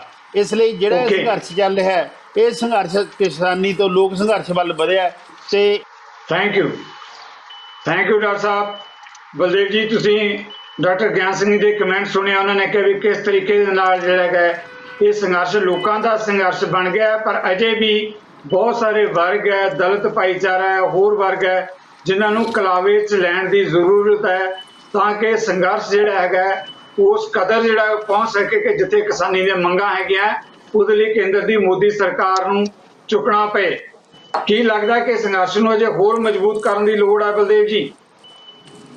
ਬਿਲਕੁਲ ਜੀ, ਸੰਘਰਸ਼ ਨੂੰ ਹੋਰ ਮਤਲਬ ਬਲ ਦੀ ਲੋੜ ਆ, ਸੰਘਰਸ਼ ਨੂੰ ਹੋਰ ਇਕੱਠ ਦੀ ਲੋੜ ਆ, ਸੰਘਰਸ਼ ਨੂੰ ਹੋਰ ਜਿਹੜੇ ਲੋਕ ਇਸ ਸੰਘਰਸ਼ ਤੋਂ ਬਾਹਰ ਬੈਠੇ ਆ ਉਹਨਾਂ ਨੂੰ ਇਸ ਸੰਘਰਸ਼ ਦੇ ਵਿੱਚ ਸ਼ਾਮਲ ਕਰਨ ਦੀ ਲੋੜ ਆ। ਜਿਵੇਂ ਡਾਕਟਰ ਸਾਹਿਬ ਨੇ ਵੀ ਕਿਹਾ ਕਿ ਜਿਹੜੇ ਮਤਲਬ ਜਿਹੜੀ ਜ਼ਮੀਨ ਆ, ਸਰਕਾਰੀ ਜ਼ਮੀਨ ਆ, ਜਿਹੜੀ ਪੰਚਾਇਤੀ ਜ਼ਮੀਨ ਆ, ਉਹਦਾ ਮਤਲਬ ਜਿਹੜਾ ਤੀਜਾ ਹਿੱਸਾ ਜਿਹੜਾ ਹੈਗਾ ਉਹ ਦਲਿਤ ਵਰਗ ਦਾ ਬਣਦਾ। ਅਸੀਂ ਕਹਿੰਦੇ ਬਿਲਕੁਲ ਬਣਦਾ, ਉਹਨਾਂ ਨੂੰ ਦੇਣਾ ਚਾਹੀਦਾ। ਜਿਹੜੀਆਂ ਡੰਮੀ ਬੋਲੀਆਂ ਹੁੰਦੀਆਂ ਉਹ ਸਾਰੇ ਜਾਣਦੇ ਆ, ਡਾਕਟਰ ਸਾਹਿਬ ਵੀ ਜਾਣਦੇ ਆ, ਤੁਸੀਂ ਅਸੀਂ ਵੀ ਜਾਣਦੇ ਆ ਕਿ ਉਹ ਜਿਹੜੇ ਸਿਆਸੀ ਚੌਧਰੀ ਹੁੰਦੇ ਆ, ਜਿਹੜੀਆਂ ਵੱਖ-ਵੱਖ ਪਾਰਟੀਆਂ ਜਿਨ੍ਹਾਂ ਦੀ ਸਰਕਾਰ ਹੁੰਦੀ ਆ, ਉਹੀ ਇਹੋ ਜਿਹਾ ਕੁਛ ਕਰਦੇ ਆ। ਅਸੀਂ ਤਾਂ ਇਹ ਸਮਝਦੇ ਆ ਕਿ ਜਿਹੜਾ ਕਿਸਾਨ ਤੇ ਮਜ਼ਦੂਰ ਆ ਉਹਨਾਂ ਦਾ 9 ਮਾਸ ਵਾਲਾ ਰਿਸ਼ਤਾ ਹੈ। ਜੀ ਬਲਦੇਵ ਜੀ, ਮੈਂ ਬ੍ਰੇਕ ਤੇ ਜਾਣ ਤੋਂ ਪਹਿਲਾਂ ਇਸ ਮੁੱਦੇ ਤੇ ਇੱਕ ਛੋਟਾ ਜਿਹਾ ਜਵਾਬ ਜ਼ਰੂਰ ਲੈਣਾ ਚਾਹਾਂਗਾ। ਇਹ ਵੀ ਕਿਹਾ ਜਾ ਰਿਹਾ ਹੈ ਕਿ ਇਸ ਵੇਲੇ ਜਿਹੜੀ ਭਾਰਤੀ ਜਨਤਾ ਪਾਰਟੀ ਹੈ ਪੰਜਾਬ 'ਚ ਦਲਤਾਂ ਦੇ ਨਾਂ ਤੇ ਸੰਘਰਸ਼ ਖੜਾ ਕਰਕੇ ਉਹਨਾਂ ਦੀਆਂ ਮੰਗਾਂ ਬਿਲਕੁਲ ਵਾਜਬ ਹੈ, ਕੋਈ ਜ਼ਾਤੀ ਹੈ ਉਹ ਜ਼ਾਤੀਆਂ ਨਹੀਂ ਹੋਣੀਆਂ ਚਾਹੀਦੀਆਂ, ਦੂਰ ਹੋਣੀਆਂ ਚਾਹੀਦੀਆਂ।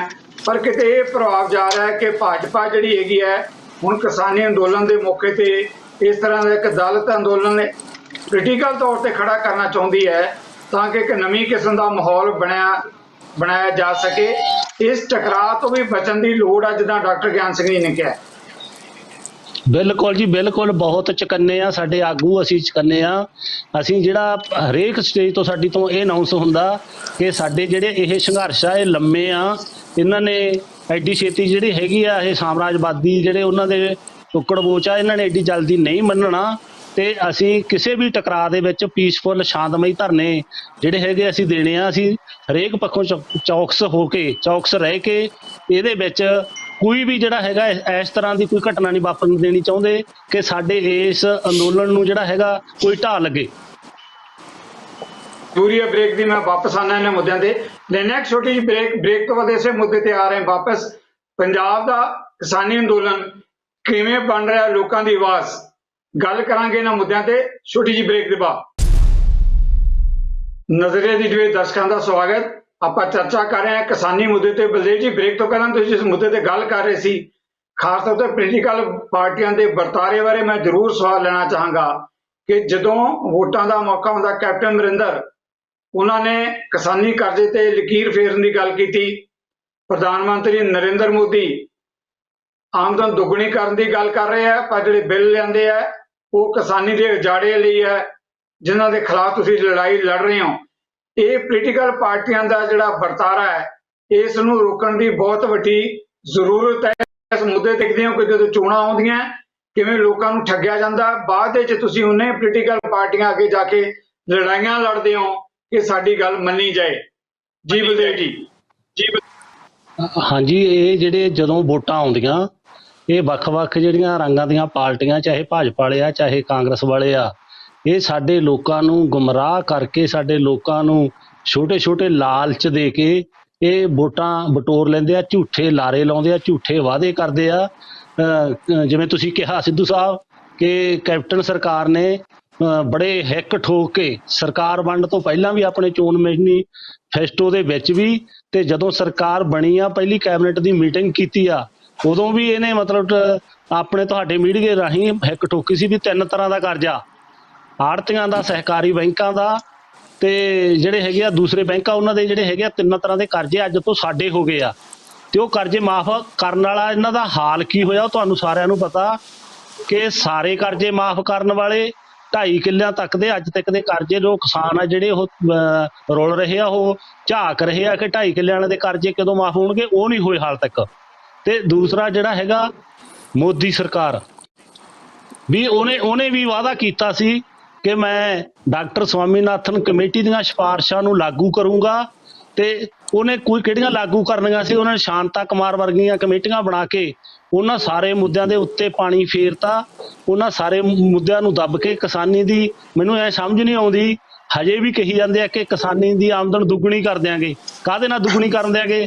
ਸਾਡੀ ਜਿਹੜੇ ਮੌਤ ਦੇ ਵਾਰੰਟਾਂ ਤੇ ਸਾਈਨ ਤਾਂ ਜਿਹੜੇ ਨਵੇਂ ਕਾਲੇ ਖੇਤੀ ਕਾਨੂੰਨ ਬਣਾ ਕੇ ਇਹਨਾਂ ਨੇ ਸਾਡੇ ਤੇ ਧੱਕੇ ਦੇ ਨਾਲ ਉਹ ਜਿਹੜੇ ਠੋਸਤੇ ਆ, ਜਿਹੜੇ ਸਾਡੇ ਜਿਹੜਾ ਖੇਤੀ ਪ੍ਰਧਾਨ ਸੂਬਾ ਪੰਜਾਬ ਆ ਜਿਹੜਾ ਉਹਦੇ ਵਿੱਚ ਇਹੋ ਜਿਹੇ ਜਿਹੜੇ ਕਾਲੇ ਕਾਨੂੰਨ ਆ, ਜਿਹਨੇ ਡਾਕਟਰ ਗਿਆਨ ਸਿੰਘ ਜੀ ਨੇ ਵੀ ਕਿਹਾ ਕਿ ਇਹਨਾਂ ਤੋਂ ਜਿਹੜੇ ਠੂਠਾ ਮੰਗਦੇ ਫਿਰਦੇ ਸੀ ਅਨਾਜ ਦਾ, ਉਹਨਾਂ ਦੇ ਹੱਥੋਂ ਠੂਠਾ ਛੜਾ ਕੇ ਅਸੀਂ ਜਿਹੜਾ ਇਹਨਾਂ ਦੇ ਅਨਾਜ ਭੰਡਾਰ ਆ ਉਹ ਨੱਕੋ ਨੱਕ ਭਰਤੇ। ਇਹ ਜਿਹੜੇ ਇਹ ਨਾਰੇ ਲਾਉਂਦੇ ਆ, ਇਹ ਹੁਣ ਲੋਕ ਚੰਗੀ ਤਰ੍ਹਾਂ ਜਿਹੜੀ ਹੈਗੀ ਆ ਇਹਨਾਂ ਦੀਆਂ ਚਾਲਾਂ ਨੂੰ ਸਮਝਣ ਲੱਗ ਗਏ। ਅੱਗੇ ਤੋਂ ਇਹ ਅੰਦੋਲਨ ਮੈਂ ਪਹਿਲਾਂ ਕਹਿ ਕੇ ਹਟਿਆ ਕਿ ਲੰਮਾ ਚੱਲਣਾ। ਇਹੀ ਜਿਹੜੀ ਸਕੂਲਿੰਗ ਆ, ਸਾਡੇ ਜਿਹੜੇ ਨੌਜਵਾਨ ਮੁੰਡੇ ਸਾਡੇ ਵੀਰ ਆਉਂਦੇ ਆ, ਸਾਡੀਆਂ ਮਾਵਾਂ ਭੈਣਾਂ ਆਉਂਦੀਆਂ, ਸਾਡੇ ਜਿਹੜੇ ਹੋਰ ਵਰਗਾਂ ਦੇ ਵੱਖ-ਵੱਖ ਛੋਟੇ ਵਪਾਰੀ ਆ, ਦੁਕਾਨਦਾਰ ਇਸ ਸੰਘਰਸ਼ ਦੇ ਵਿੱਚ ਹਿੱਸਾ ਲੈਣ ਆ ਰਹੇ ਆ। ਉਹਨਾਂ ਸਾਰਿਆਂ ਦੀਆਂ ਅਸੀਂ ਕਲਾਸਾਂ ਲਾ ਰਹੇ ਹਾਂ। ਨਿੱਤ ਸਕੂਲਿੰਗ ਹੁੰਦੀ ਆ ਜੀ ਸਿੱਧੂ ਸਾਹਿਬ। ਇਹ ਜੀ ਬਹੁਤ ਵੱਡੀ ਗੱਲ ਤੁਸੀਂ ਕਹੀ ਹੈ। ਡਾਕਟਰ ਗਿਆਨ ਸਿੰਘ ਜੀ, ਇੱਕ ਅਹਿਮ ਸਵਾਲ ਜਿਹੜਾ ਹੈਗਾ ਮੈਂ ਤੁਹਾਡੇ ਤੋਂ ਲੈਣਾ ਚਾਹਾਂਗਾ, ਉਹ ਇਹ ਹੈ ਕਿ ਜਿਹੜੀਆਂ ਰਾਜਸੀ ਧਿਰਾਂ ਤੇ ਉਹਨਾਂ ਦੇ ਜਿਹੜੇ ਨੇਤਾ ਹੈਗੇ ਆ, ਉਹ ਕਿਸਾਨੀ ਦੇ ਚੋਗੇ ਦੇ ਵਿੱਚ ਆਪਣੇ ਆਪ ਨੂੰ ਕਿਸਾਨ ਹੋਣ ਦੀਆਂ ਦਾਅਵੇਦਾਰੀਆਂ ਕਰਕੇ ਵੋਟਾਂ ਬਟੋਰਦੇ ਰਹੇ। ਮੈਂ ਕੁਝ ਗਿਣੇ ਚੁਣੇ ਨਾਂ ਲੈਣਾ ਚਾਹਾਂਗਾ ਡਾਕਟਰ ਸਾਹਿਬ, ਇਸ ਕਰਕੇ ਕਿਉਂਕਿ ਤੁਸੀਂ ਇਹਨਾਂ ਦੇ ਵਰਤਾਰੇ ਨੂੰ ਬਹੁਤ ਚੰਗੀ ਤਰ੍ਹਾਂ ਜਾਣਦੇ ਹੋ, ਸਮਝਦੇ ਹੋ ਕਿ ਕਿਸ ਤਰੀਕੇ ਨਾਲ ਇਹ ਨਾਂ ਆਏ ਤੇ ਕਿਸਾਨੀ ਦੀ ਕੀ ਹਾਲਤ ਹੈ। ਜਿੰਨਾ 'ਚ ਆਪਾਂ ਪੰਜਾਬ ਦੀ ਗੱਲ ਕਰਦੇ ਹਾਂ, ਪ੍ਰਕਾਸ਼ ਸਿੰਘ ਬਾਦਲ ਦੀ ਗੱਲ ਕਰ ਲਓ, ਹਰਿਆਣਾ ਦੀ ਗੱਲ ਕਰ ਲਓ, ਚੌਧਰੀ ਦੇਵੀ ਲਾਲ ਦੀ ਗੱਲ ਕਰ ਲਓ, ਓਮ ਪ੍ਰਕਾਸ਼ ਚਟਾਲਾ ਦੀ ਗੱਲ ਕਰ ਲਓ, ਚੌਧਰੀ ਚਰਨ ਸਿੰਘ ਪਿਛਲੇ ਸਮੇਂ 'ਚ, ਇੱਦਾਂ ਹੀ ਕੁਝ ਹੋਰ ਨੇਤਾ ਵੀ ਹੋਏ ਹੋਣਗੇ। ਡਾਕਟਰ ਸਾਹਿਬ, ਕੀ ਲੱਗਦਾ ਹੈ ਕਿ ਜਿਹੜਾ ਕਿਸਾਨੀ ਦਾ ਨਾਂ ਵੇਚ ਕੇ ਜਾਂ ਕਿਸਾਨੀ ਦੇ ਨਾਂ ਤੇ ਕਿ ਅਸੀਂ ਕਿਸਾਨ ਹੈ, ਕਿਸਾਨ ਦੇ ਹਿੱਤ ਬੜੇ ਪਿਆਰੇ ਹੈ, ਮੁੱਖ ਮੰਤਰੀ ਬਣਦੇ ਰਹੇ, ਕੇਂਦਰ 'ਚ ਮੰਤਰੀ ਬਣਦੇ ਰਹੇ, ਪਰ ਕਿਸਾਨ ਤੁਹਾਡੇ ਨਾਲ ਵੱਧ ਕਿਹੜਾ ਜਾਣਦਾ ਕਿ ਕਿਸਾਨ ਖੁਦਕੁਸ਼ੀਆਂ ਦੇ ਰਾਹ ਪਿਆ ਹੋਇਆ ਹੈ। ਇਹ ਜਿਹੜਾ ਪੋਲੀਟੀਕਲ ਵਰਤਾਰਾ ਹੈ, ਇਹ ਸੱਤਾ ਲਈ ਗੱਲ ਹੋਰ ਤੇ ਕਿਸਾਨੀ ਦੇ ਹਿੱਤ 'ਚ ਮੁੱਖ ਹੋਰ। ਜੀ ਡਾਕਟਰ ਸਾਹਿਬ। ਸਿੱਧੂ ਸਾਹਿਬ, ਗੱਲ ਇਹ ਹੈ ਕਿ ਦੇਸ਼ ਦੇ ਆਜ਼ਾਦ ਹੋਣ ਤੋਂ ਬਾਅਦ 1950 'ਚ ਯੋਜਨਾ ਕਮਿਸ਼ਨ ਬਣਿਆ। 1951 ਤੋਂ 1980 ਤੱਕ ਯੋਜਨਾਬੰਦੀ ਦਾ ਸਮਾਂ ਮੰਨਿਆ ਜਾਂਦਾ ਹੈ। ਇਹਦੇ ਵਿੱਚ ਜਿਹੜਾ ਹੈਗਾ ਦੇਸ਼ 'ਚ ਆਰਥਿਕ ਅਸਮਾਨਤਾਵਾਂ ਘਟੀਆਂ, ਪਰ ਜਿਹੜੇ ਸੰਦਰਭ 'ਚ ਆਪਾਂ ਗੱਲ ਕਰ ਰਹੇ ਹਾਂ ਪੰਜਾਬ ਦੇ ਯੋਗਦਾਨ ਨੂੰ ਦੇਖਦੇ ਹੋਏ ਤੇ 1991 ਤੋਂ ਜਿਹੜੀਆਂ ਨਵੀਆਂ ਆਰਥਿਕ ਨੀਤੀਆਂ ਅਪਣਾਈਆਂ ਗਈਆਂ ਨੇ, ਭਾਵੇਂ ਕਿਸੇ ਵੀ ਪਾਰਟੀ ਦੀ ਸਰਕਾਰ ਆਈ, ਕਿਸੇ ਗਠਬੰਧਨ ਦੀ ਸਰਕਾਰ ਆਈ, ਉਹਨਾਂ ਨੇ ਕਾਰਪੋਰੇਟ ਆਰਥਿਕ ਪ੍ਰਬੰਧ ਨੂੰ ਮਜ਼ਬੂਤ ਕਰਨ ਲਈ ਆਪਦਾ ਪੂਰਾ ਜ਼ੋਰ ਲਾਤਾ। ਹੋਰ ਤਾਂ ਹੋਰ ਤਕਰੀਬਨ ਸ਼ੁਰੂ ਤੋਂ ਹੀ ਡਿਸਇਨਵੈਸਟਮੈਂਟ ਮਿਨਿਸਟਰੀ ਬਣਾਤੀ। ਜਨਤਕ ਅਦਾਰੇ, ਲੋਕਾਂ ਦੇ ਕਰਾਂ ਦੇ ਪੈਸਿਆਂ ਨਾਲ ਬਣਾਏ ਹੋਏ ਅਦਾਰੇ ਕੌਡੀਆਂ ਤੋਂ ਵੀ ਸਸਤੇ ਭਾਵਾਂ 'ਤੇ ਵੇਚਣੇ ਸ਼ੁਰੂ ਕਰਤੇ।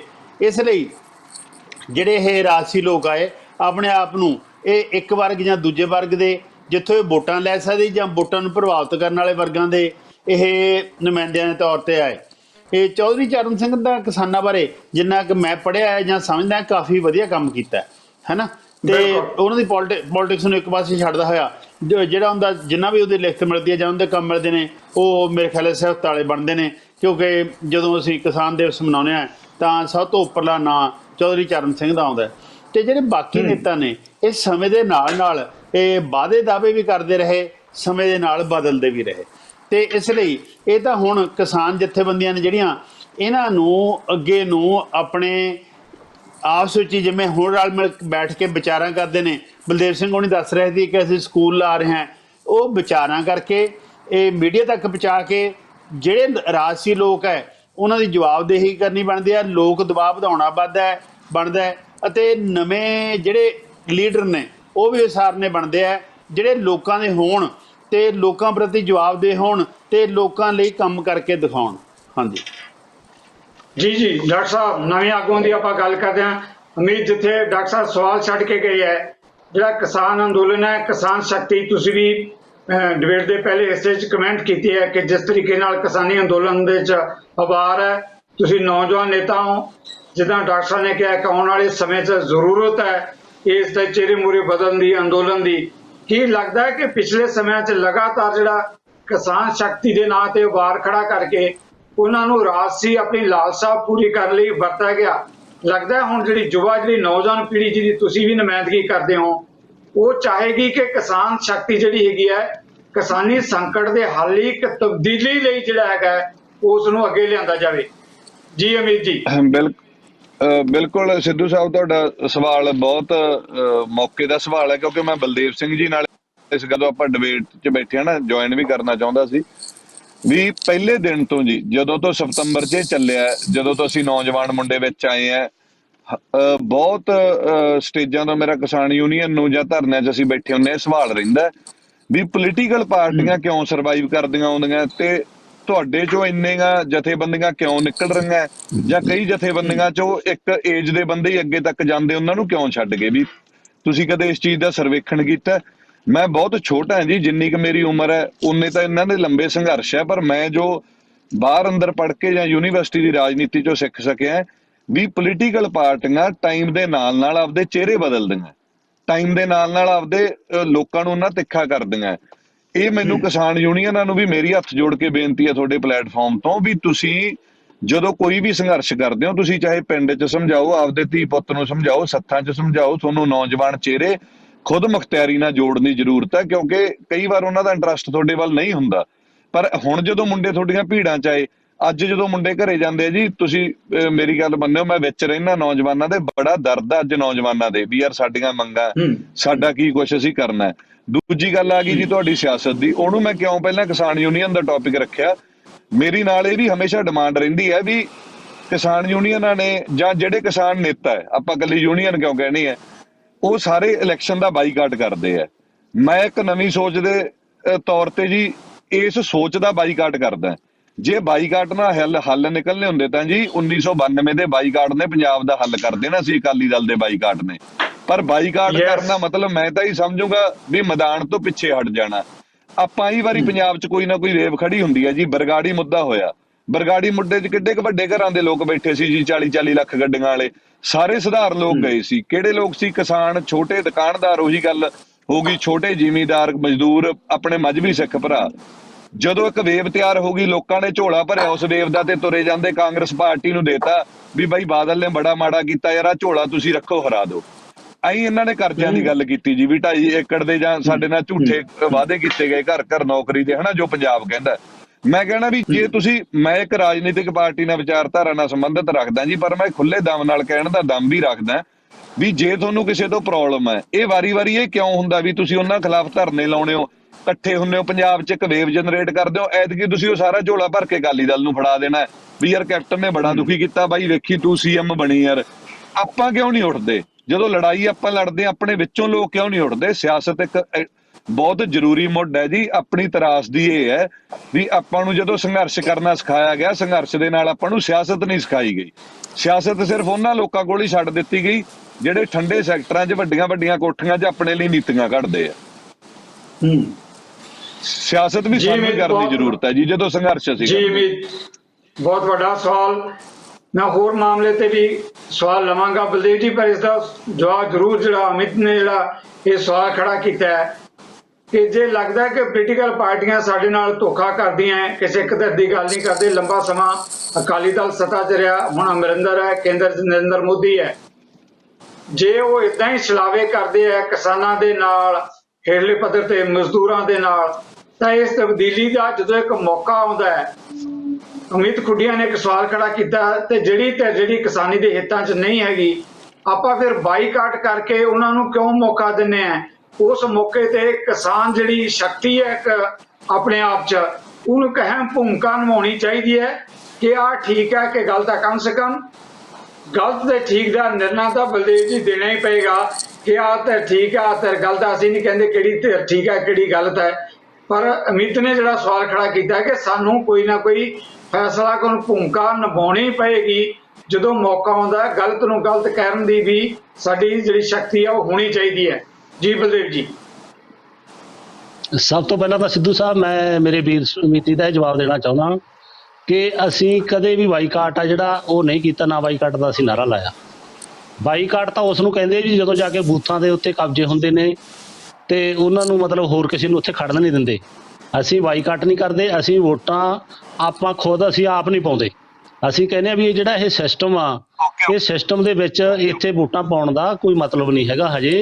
ਹਜੇ ਜਿਹੜਾ ਸਾਡਾ, ਮੈਂ ਤੁਹਾਨੂੰ ਪਹਿਲਾਂ ਤਾਂ ਦੱਸ ਕੇ ਹਟਿਆ ਕਿ ਅਸੀਂ ਸਾਡੀਆਂ ਤਾਂ ਜਿਹੜਾ ਆਹ ਸੰਘਰਸ਼ ਆ, ਜਿਹੜੇ ਇਹ ਅੰਦੋਲਨ ਆ, ਇਹਦੇ ਵਿੱਚ ਜਿਹੜੇ ਸਾਡੇ ਨੌਜਵਾਨ ਵੀਰ ਆਉਣ ਲੱਗਿਆ, ਸਾਨੂੰ ਬਹੁਤ ਖੁਸ਼ੀ ਆ, ਉਹਨਾਂ ਨੂੰ ਵੈਲਕਮ ਕਰਦੇ ਹਾਂ। ਅਸੀਂ ਤਾਂ ਉਹਨਾਂ ਨੂੰ ਹਜੇ ਇਸ ਸਿਸਟਮ ਦੇ ਬਾਰੇ ਸਾਰੇ ਬਾਰੇ ਸਮਝਾ ਰਹੇ ਹਾਂ, ਦੱਸ ਰਹੇ ਹਾਂ ਵੀ ਜਿਹੜੀ ਇਹ ਹਾਲਤ ਆ, ਜਿਹੜੀ ਸਾਡੀ ਜਿਹੜੀ ਜਦੋਂ ਦੀ ਇਹ ਆਜ਼ਾਦੀ ਜਿਹੇ ਜੀ ਆਜ਼ਾਦੀ ਆਈ ਹੋਈ ਆ, ਉਹ ਆਜ਼ਾਦੀ ਨੇ ਸਾਡਾ ਜਿਹੜਾ ਹੈਗਾ ਭਗਤ ਸਿੰਘ ਦੇ ਸੁਪਨੇ ਵਾਲਾ ਰਾਜ ਜਿਹੜਾ ਨਹੀਂ ਆਇਆ, ਅਸੀਂ ਜਿਹੜਾ ਹੈਗਾ ਉਹਦੇ ਮਤਲਬ ਇਸ ਕਰਕੇ ਦੇਖ ਰਹੇ ਹਾਂ ਵੀ ਇਹ ਪਾਰਟੀਆਂ ਦੋਨਾਂ ਦੇ ਵਿੱਚੋਂ ਤਿੰਨਾਂ ਦੇ ਵਿੱਚੋਂ ਹਜੇ ਜਿਹੜੀਆਂ ਕੋਈ ਨਹੀਂ ਇਹ ਸਿਸਟਮ ਦੇ ਵਿੱਚ ਇਸ ਦੇ ਵਿੱਚ ਫਿੱਟ ਹੋਈਆਂ ਵੀਆਂ। ਜਿਹੜੀ ਤੁਸੀਂ ਕਿਸਾਨੀ ਦੀ ਜਿਹੜੀ ਲੋਕ ਤਾਕਤ ਦੀ ਜਾਂ ਵੋਟਾਂ ਵਿੱਚ ਖੜਨ ਦੀ ਗੱਲ ਕਰਦੇ ਹੋ, ਉਹ ਸਮਾਂ ਹਜੇ ਨਹੀਂ ਹੈਗਾ। ਇਹ ਹਜੇ ਸਮਾਂ ਜਿਹੜਾ ਆਏਗਾ ਕਦੇ ਜਦੋਂ ਲੋਕ ਸਾਰੇ ਅਵੇਅਰਨੈਸ ਹੋਏ, ਲੋਕ ਸਾਰੇ ਚੇਤਨ ਹੋਏ, ਅਸੀਂ ਉਹਨਾਂ ਨੂੰ ਸਮਝਾ ਪਾਏ ਸਾਡੇ ਨੌਜਵਾਨਾਂ ਨੂੰ। ਚਾਹੇ ਸਾਡੇ ਨੌਜਵਾਨ ਹਜੇ ਆ ਰਹੇ ਆ, ਪਰ ਬਹੁਤ ਵੱਡੀ ਗਿਣਤੀ ਦੇ ਵਿੱਚ ਜਿਹੜੇ ਨੌਜਵਾਨਾਂ ਨੂੰ ਹਜੇ ਸਾਨੂੰ ਦੱਸਣ ਦੀ ਲੋੜ ਆ, ਸਿਖਾਉਣ ਦੀ ਲੋੜ ਆ, ਕਹਿਣ ਦੀ ਲੋੜ ਆ, ਉਹਨਾਂ ਦੇ ਘਰਾਂ ਤੱਕ ਜਾਣ ਦੀ ਲੋੜ ਆ। ਜਦੋਂ ਸਾਡਾ ਕੋਈ ਵੱਡਾ ਕੋਈ ਇਹੋ ਜਿਹਾ ਐ ਲੱਗ ਗਿਆ ਕਿ ਇਸ ਸਿਸਟਮ ਨੂੰ ਉਲਟਾ ਕੇ ਅਸੀਂ ਨਵਾਂ ਸਿਸਟਮ ਭ੍ਰਿਸ਼ਟਾਚਾਰ ਖਤਮ ਕਰਨ ਵਾਲਾ, ਭ੍ਰਿਸ਼ਟਾਚਾਰ ਤੋਂ ਮੁਕਤ ਵਾਲਾ ਜਿਹੜਾ ਸਿਸਟਮ ਹੋਊਗਾ, ਅਸੀਂ ਉਹਦੇ ਵਿੱਚ ਜਿਹੜੇ ਹੈਗੇ ਆ ਫਿਰ ਅਸੀਂ ਜਿਹੜੇ ਸ਼ਾਮਲ ਹੋਵਾਂਗੇ ਇਹਦੇ ਵਿੱਚ। ਹਜੇ ਇਹ ਨਹੀਂ ਹੈਗਾ, ਨਾ ਅਸੀਂ ਬਾਈਕਾਟ ਵਾਲੇ ਆ। ਜੀ ਸਿੱਧੂ ਸਾਹਿਬ। ਜੀ ਬਲਦੇਵ ਜੀ, ਬਿਲਕੁਲ ਜਿਹੜਾ ਹੈਗਾ ਡੈਮੋਕ੍ਰੈਟਿਕ ਸਿਸਟਮ 'ਚ ਬਾਈਕਾਟ ਕੋਈ ਹੱਲ ਹੀ ਨਹੀਂ ਹੈ। ਅਮਿਤ ਖੁੱਡੀਆਂ ਨੇ ਵੀ ਇਹ ਗੱਲ ਕਹੀ ਹੈ। ਪਰ ਇੱਕ ਸਵਾਲ ਕਹਿਣਾ ਚਾਹੁੰਦਾ, ਅਸੀਂ ਕਿਉਂਕਿ ਬੰਦੀਆਂ ਨੇ ਆਪਣੇ ਤੌਰ ਤੇ ਸਿਧਾਂਤਕ ਫੈਸਲੇ ਲੈਣੇ ਹੁੰਦੇ ਹੈ, ਅਸੀਂ ਨਹੀਂ ਚਾਹੁੰਦੇ ਕਿ ਤੁਸੀਂ ਇੱਥੇ ਕੋਈ ਫੈਸਲੇ ਦਾ ਐਲਾਨ ਕਰਕੇ ਜਾਓਗੇ। ਪਰ ਜਿਸ ਮੁੱਦੇ ਤੇ ਅਸੀਂ ਚਰਚਾ ਕਰ ਰਹੇ ਹਾਂ ਕਿ ਜੇ ਕਿਸਾਨੀ ਸੰਘਰਸ਼ ਮਜ਼ਬੂਤ ਹੁੰਦਾ ਹੈ ਤਾਂ ਕਿਸਾਨ ਹਿੱਤਾਂ ਦੇ ਵਿੱਚ ਜਿਹੜੀਆਂ ਧਿਰਾਂ ਉੱਭਰ ਕੇ ਸਾਹਮਣੇ ਆਉਂਦੀਆਂ, ਉਹ ਧਿਰਾਂ ਨੂੰ ਅੱਗੇ ਤਾਂ ਲੈ ਕੇ ਆਉਣਾ ਚਾਹੀਦਾ ਹੈ। ਆਪਾਂ ਕਿਸੇ ਪਾਰਟੀ ਦੇ ਜਾਂ ਵਿਅਕਤੀ ਵਿਸ਼ੇਸ਼ ਦਾ ਜ਼ਿਕਰ ਨਾ ਕਰੀਏ। ਜਿਹੜੇ ਕਿਸਾਨ ਹਤੈਸ਼ੀ ਹੈ, ਅੱਜ ਤੁਸੀਂ ਦੇਖ ਰਹੇ ਹੋ ਕਿਸਾਨ ਅੰਦੋਲਨ ਦੇ ਵਿੱਚ ਖੜੇ ਹੈ, ਚਿਹਰੇ ਹੈ, ਅੱਗੇ ਨੇਤਾ ਹੈਗੇ, ਆਗੂ ਹੈ, ਹੇਠਲੇ ਪੱਧਰ ਤੇ ਸੇਵਾ ਕਰ ਰਹੇ ਹੈ। ਆਖਰਕਾਰ ਡੈਮੋਕ੍ਰੈਟਿਕ ਸਿਸਟਮ 'ਚ ਲੋਕ ਕੱਲ੍ਹ ਨੂੰ ਜਦੋਂ ਅੱਗੇ ਆਉਣਗੇ ਤਾਂ ਜਿਹੜੇ ਕਿਸਾਨ ਸੰਘਰਸ਼ ਦੇ ਹਮਾਇਤੀ ਹੈ, ਇਹ ਪਤਾ ਤਾਂ ਲੱਗਣਾ ਚਾਹੀਦਾ ਕਿ ਆਹ ਗਲਤ ਸੀ, ਆਹ ਠੀਕ ਹੈ, ਜਿਹੜਾ ਠੀਕ ਹੈ ਤੇ ਅਸੀਂ ਠੀਕ ਦੇ ਅਸੀਂ ਵੀ ਨਾਲ ਖੜਾਂਗੇ। ਇੰਨੀ ਗੱਲ ਤਾਂ ਹੋਣੀ ਚਾਹੀਦੀ ਹੈ। ਸਿਧਾਂਤਕ ਤੌਰ ਤੇ ਫੈਸਲਾ ਲੈਣਾ ਇੱਕ ਵੱਖਰੀ ਗੱਲ ਹੈ, ਪਰ ਕਿਸਾਨੀ ਅੰਦੋਲਨ ਦੀ ਜਿਹੜੀ ਹਮਾਇਤ ਕਰ ਰਿਹਾ ਕਿਸਾਨ ਸ਼ਕਤੀ ਦੇ ਤੌਰ ਤੇ ਜਿਹੜੇ ਉਭਾਰ ਹੈ, ਉਹ ਉਭਾਰ ਮੱਠਾ ਨਹੀਂ ਪੈਣ ਦੇਣਾ ਚਾਹੀਦਾ, ਉਹਨੂੰ ਤਾਂ ਅੱਗੇ ਲੈ ਕੇ ਆਉਣਾ ਹੀ ਚਾਹੀਦਾ ਹੈ। ਇਹ ਸਵਾਲ ਸ਼ਾਇਦ ਅਮਿਤ ਜੀ ਕਰ ਰਹੇ ਹੈ। ਦੇਖੋ ਜੀ ਸਿੱਧੂ ਸਾਹਿਬ, ਇਹ ਮੈਂ ਤੁਹਾਨੂੰ ਪਹਿਲਾਂ ਵੀ ਦੱਸ ਕੇ ਹਾਂਜੀ ਕਰੋ ਜੀ ਅਮਿਤ ਜੀ, ਕਰੋ ਤੁਸੀਂ ਸਵਾਲ ਕੀ ਕਰਨਾ। ਨਹੀਂ, ਮੈਂ ਤਾਂ ਵਿੱਚ ਜੁੜ ਰਿਹਾ ਸੀ ਵੀ ਇਸ ਗੱਲ ਨਾਲ ਮੈਂ ਤੁਹਾਡੇ ਨਾਲ ਪੂਰਾ ਸਹਿਮਤ ਹਾਂ ਜੀ, ਵੀ ਜੋ ਮੈਂ ਤੁਹਾਡੇ ਨਾਲ ਆਪਦੇ ਵਿਚਾਰ ਰੱਖੇ ਉਹ ਕਾਹਲੀ 'ਚ ਨਹੀਂ ਰੱਖੇ। ਇਹ ਮੈਂ ਤੁਹਾਡੇ ਨਾਲ ਸਹਿਮਤ ਹਾਂ ਵੀ ਮੈਂ ਕੋਈ 2022 ਇਲੈਕਸ਼ਨ ਦੀ ਗੱਲ ਨਹੀਂ ਕਰ ਰਿਹਾ। ਤੁਸੀਂ ਬਿਲਕੁਲ ਸਹੀ ਗੱਲ ਕਹੀ ਵੀ ਹਜੇ ਨੌਜਵਾਨ ਵੀ ਜਾਂ ਹਜੇ ਵੀ ਸਿਸਟਮ ਉਹਨਾਂ ਤਿਆਰ ਨਹੀਂਗਾ।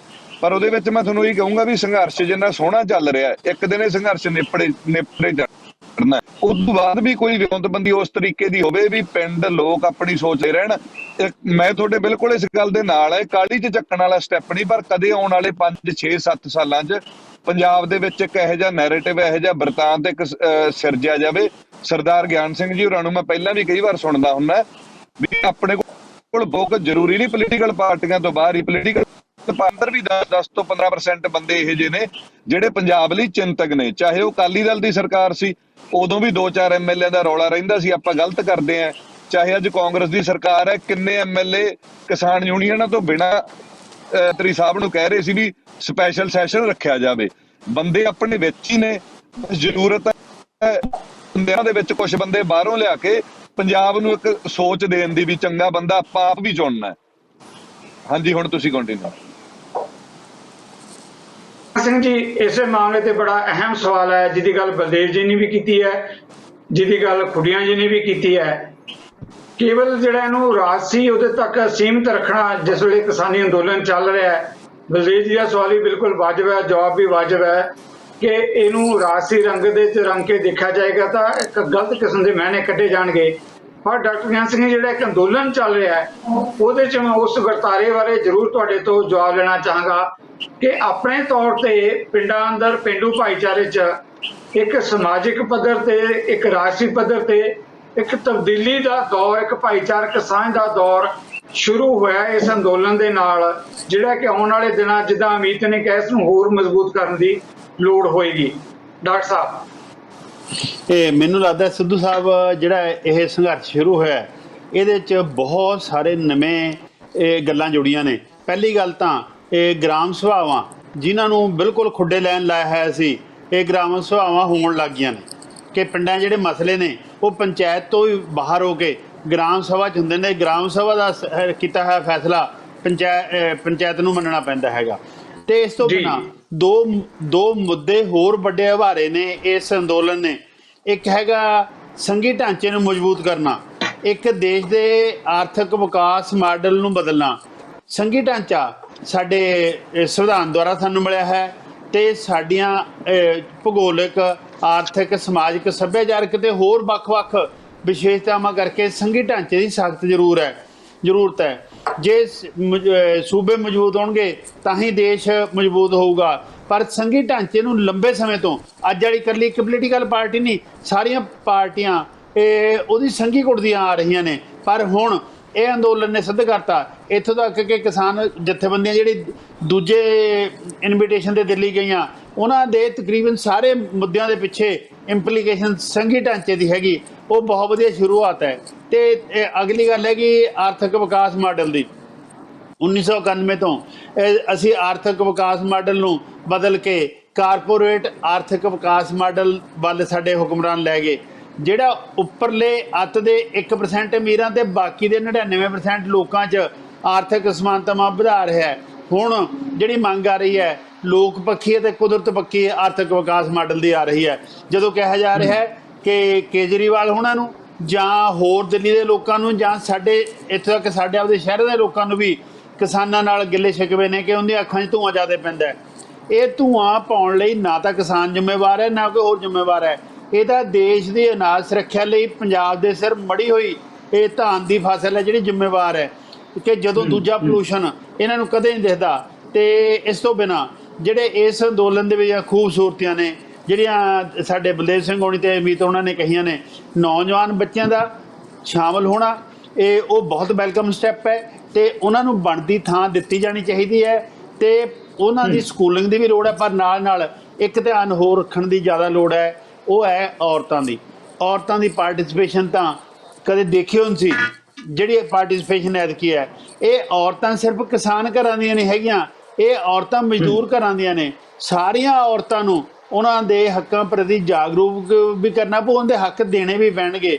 ਇਹ ਜਿੰਨਾ ਅਸੀਂ ਅਤਿਆਚਾਰ ਕਰਦੇ ਹਾਂ, ਉਹ ਅਤਿਆਚਾਰ ਲਈ ਸਾਨੂੰ ਸ਼ਰਮਸ਼ਾਰ ਹੋਣਾ ਪਊਗਾ, ਆਪਣੇ ਆਪ ਨੂੰ ਬਦਲਣਾ ਪਊਗਾ। ਹਾਂਜੀ, ਬਹੁਤ ਮਿਹਰਬਾਨੀ। ਇਸ ਮੁੱਦੇ ਤੇ ਆਉਣ ਲਈ ਜਿੱਦਾਂ ਮੈਂ ਸ਼ੁਰੂ ਵਿੱਚ ਕਮੈਂਟਸ ਕੀਤੇ ਹੈ ਕਿ ਰਾਸ਼ਟਰੀ ਤੌਰ ਤੇ ਵੱਖਰੇ ਵੱਖਰੇਵੇਂ ਦੀ ਇੱਕ ਡਿਬੇਟ ਕਿਸਾਨੀ ਦੇ ਮੁੱਦਿਆਂ ਤੇ ਕਿਸਾਨ ਸ਼ਕਤੀ ਦੀ ਜਿਹਦੇ 'ਚ ਗੱਲ ਕੀਤੀ ਗਈ ਹੈ। ਇਸ ਮੁੱਦੇ ਤੇ ਆਉਣ ਲਈ ਸਾਡੇ ਜਿਹੜੇ ਨੌਜਵਾਨ ਨੇਤਾ ਹੈ ਅਮੀਤ ਸਿੰਘ ਖੁੱਡੀਆਂ, ਭਾਰਤੀ ਕਿਸਾਨ ਯੂਨੀਅਨ ਦੇ ਕਦਾਵਰ ਨੇਤਾ ਬਲਦੇਵ ਸਿੰਘ ਭਾਈਰੂਪਾ ਤੇ ਸਾਡੇ ਜਾਣੇ ਪਛਾਣੇ ਰਾਜਸੀ ਪੱਧਰ ਤੇ ਖੇਤੀ ਮਾਮਲਿਆਂ ਨਾਲ ਜੁੜੇ ਹੋਏ ਮਾਹਰ ਡਾਕਟਰ ਗਿਆਨ ਸਿੰਘ ਜੀ ਮੇਰੀ ਬੇਨਤੀ ਪ੍ਰਵਾਨ ਕਰਕੇ ਆਏ। ਤਿੰਨੇ ਮਹਿਮਾਨਾਂ ਦਾ ਮੈਂ ਬਹੁਤ ਬਹੁਤ ਧੰਨਵਾਦੀ ਹਾਂ। ਦਰਸ਼ਕਾਂ ਦੇ ਲਈ ਮੈਂ ਇੱਕ ਸੁਨੇਹਾ ਦੇਣਾ ਚਾਹਾਂਗਾ ਕਿ ਇਦਾਂ ਦੀਆਂ ਗੈਰ ਰਸਮੀ ਜਿਹੜੀਆਂ ਬਹਿਸਾਂ ਅਸੀਂ ਆਉਣ ਵਾਲੇ ਸਮੇਂ 'ਚ ਵੀ ਜਾਰੀ ਰੱਖਾਂਗੇ। ਉਮੀਦ ਹੈ ਤੁਸੀਂ ਸਾਨੂੰ ਹੁੰਗਾਰਾ ਦਿਓਗੇ। ਇਸ ਮੁੱਦੇ ਤੇ ਅਸੀਂ ਤੁਹਾਡੇ ਜਵਾਬ ਦੀ ਉਡੀਕ ਰੱਖਾਂਗੇ। ਸਾਡਾ ਈਮੇਲ ਪਤਾ ਹੈ jagtarsidhu04@icloud.com। ਇਸ ਦੇ ਨਾਲ ਹੀ ਮੈਂ ਤੁਹਾਡੇ ਕੋਲ ਲਵਾਂਗਾ ਇਜਾਜ਼ਤ। ਸਤਿ ਸ੍ਰੀ ਅਕਾਲ। ਤੁਸੀਂ ਹੈਰਾਨ ਤੇ ਜ਼ਰੂਰ ਹੋ ਰਹੇ ਹੋ ਕਿ ਇੱਕ ਬੰਦਾ ਪੈਂਟ ਕਮੀਜ਼ ਪਾ ਕੇ ਟਰੈਕਟਰ ਚਲਾ ਰਿਹਾ ਹੈ, ਖੇਤੀ ਕਰ ਰਿਹਾ ਹੈ।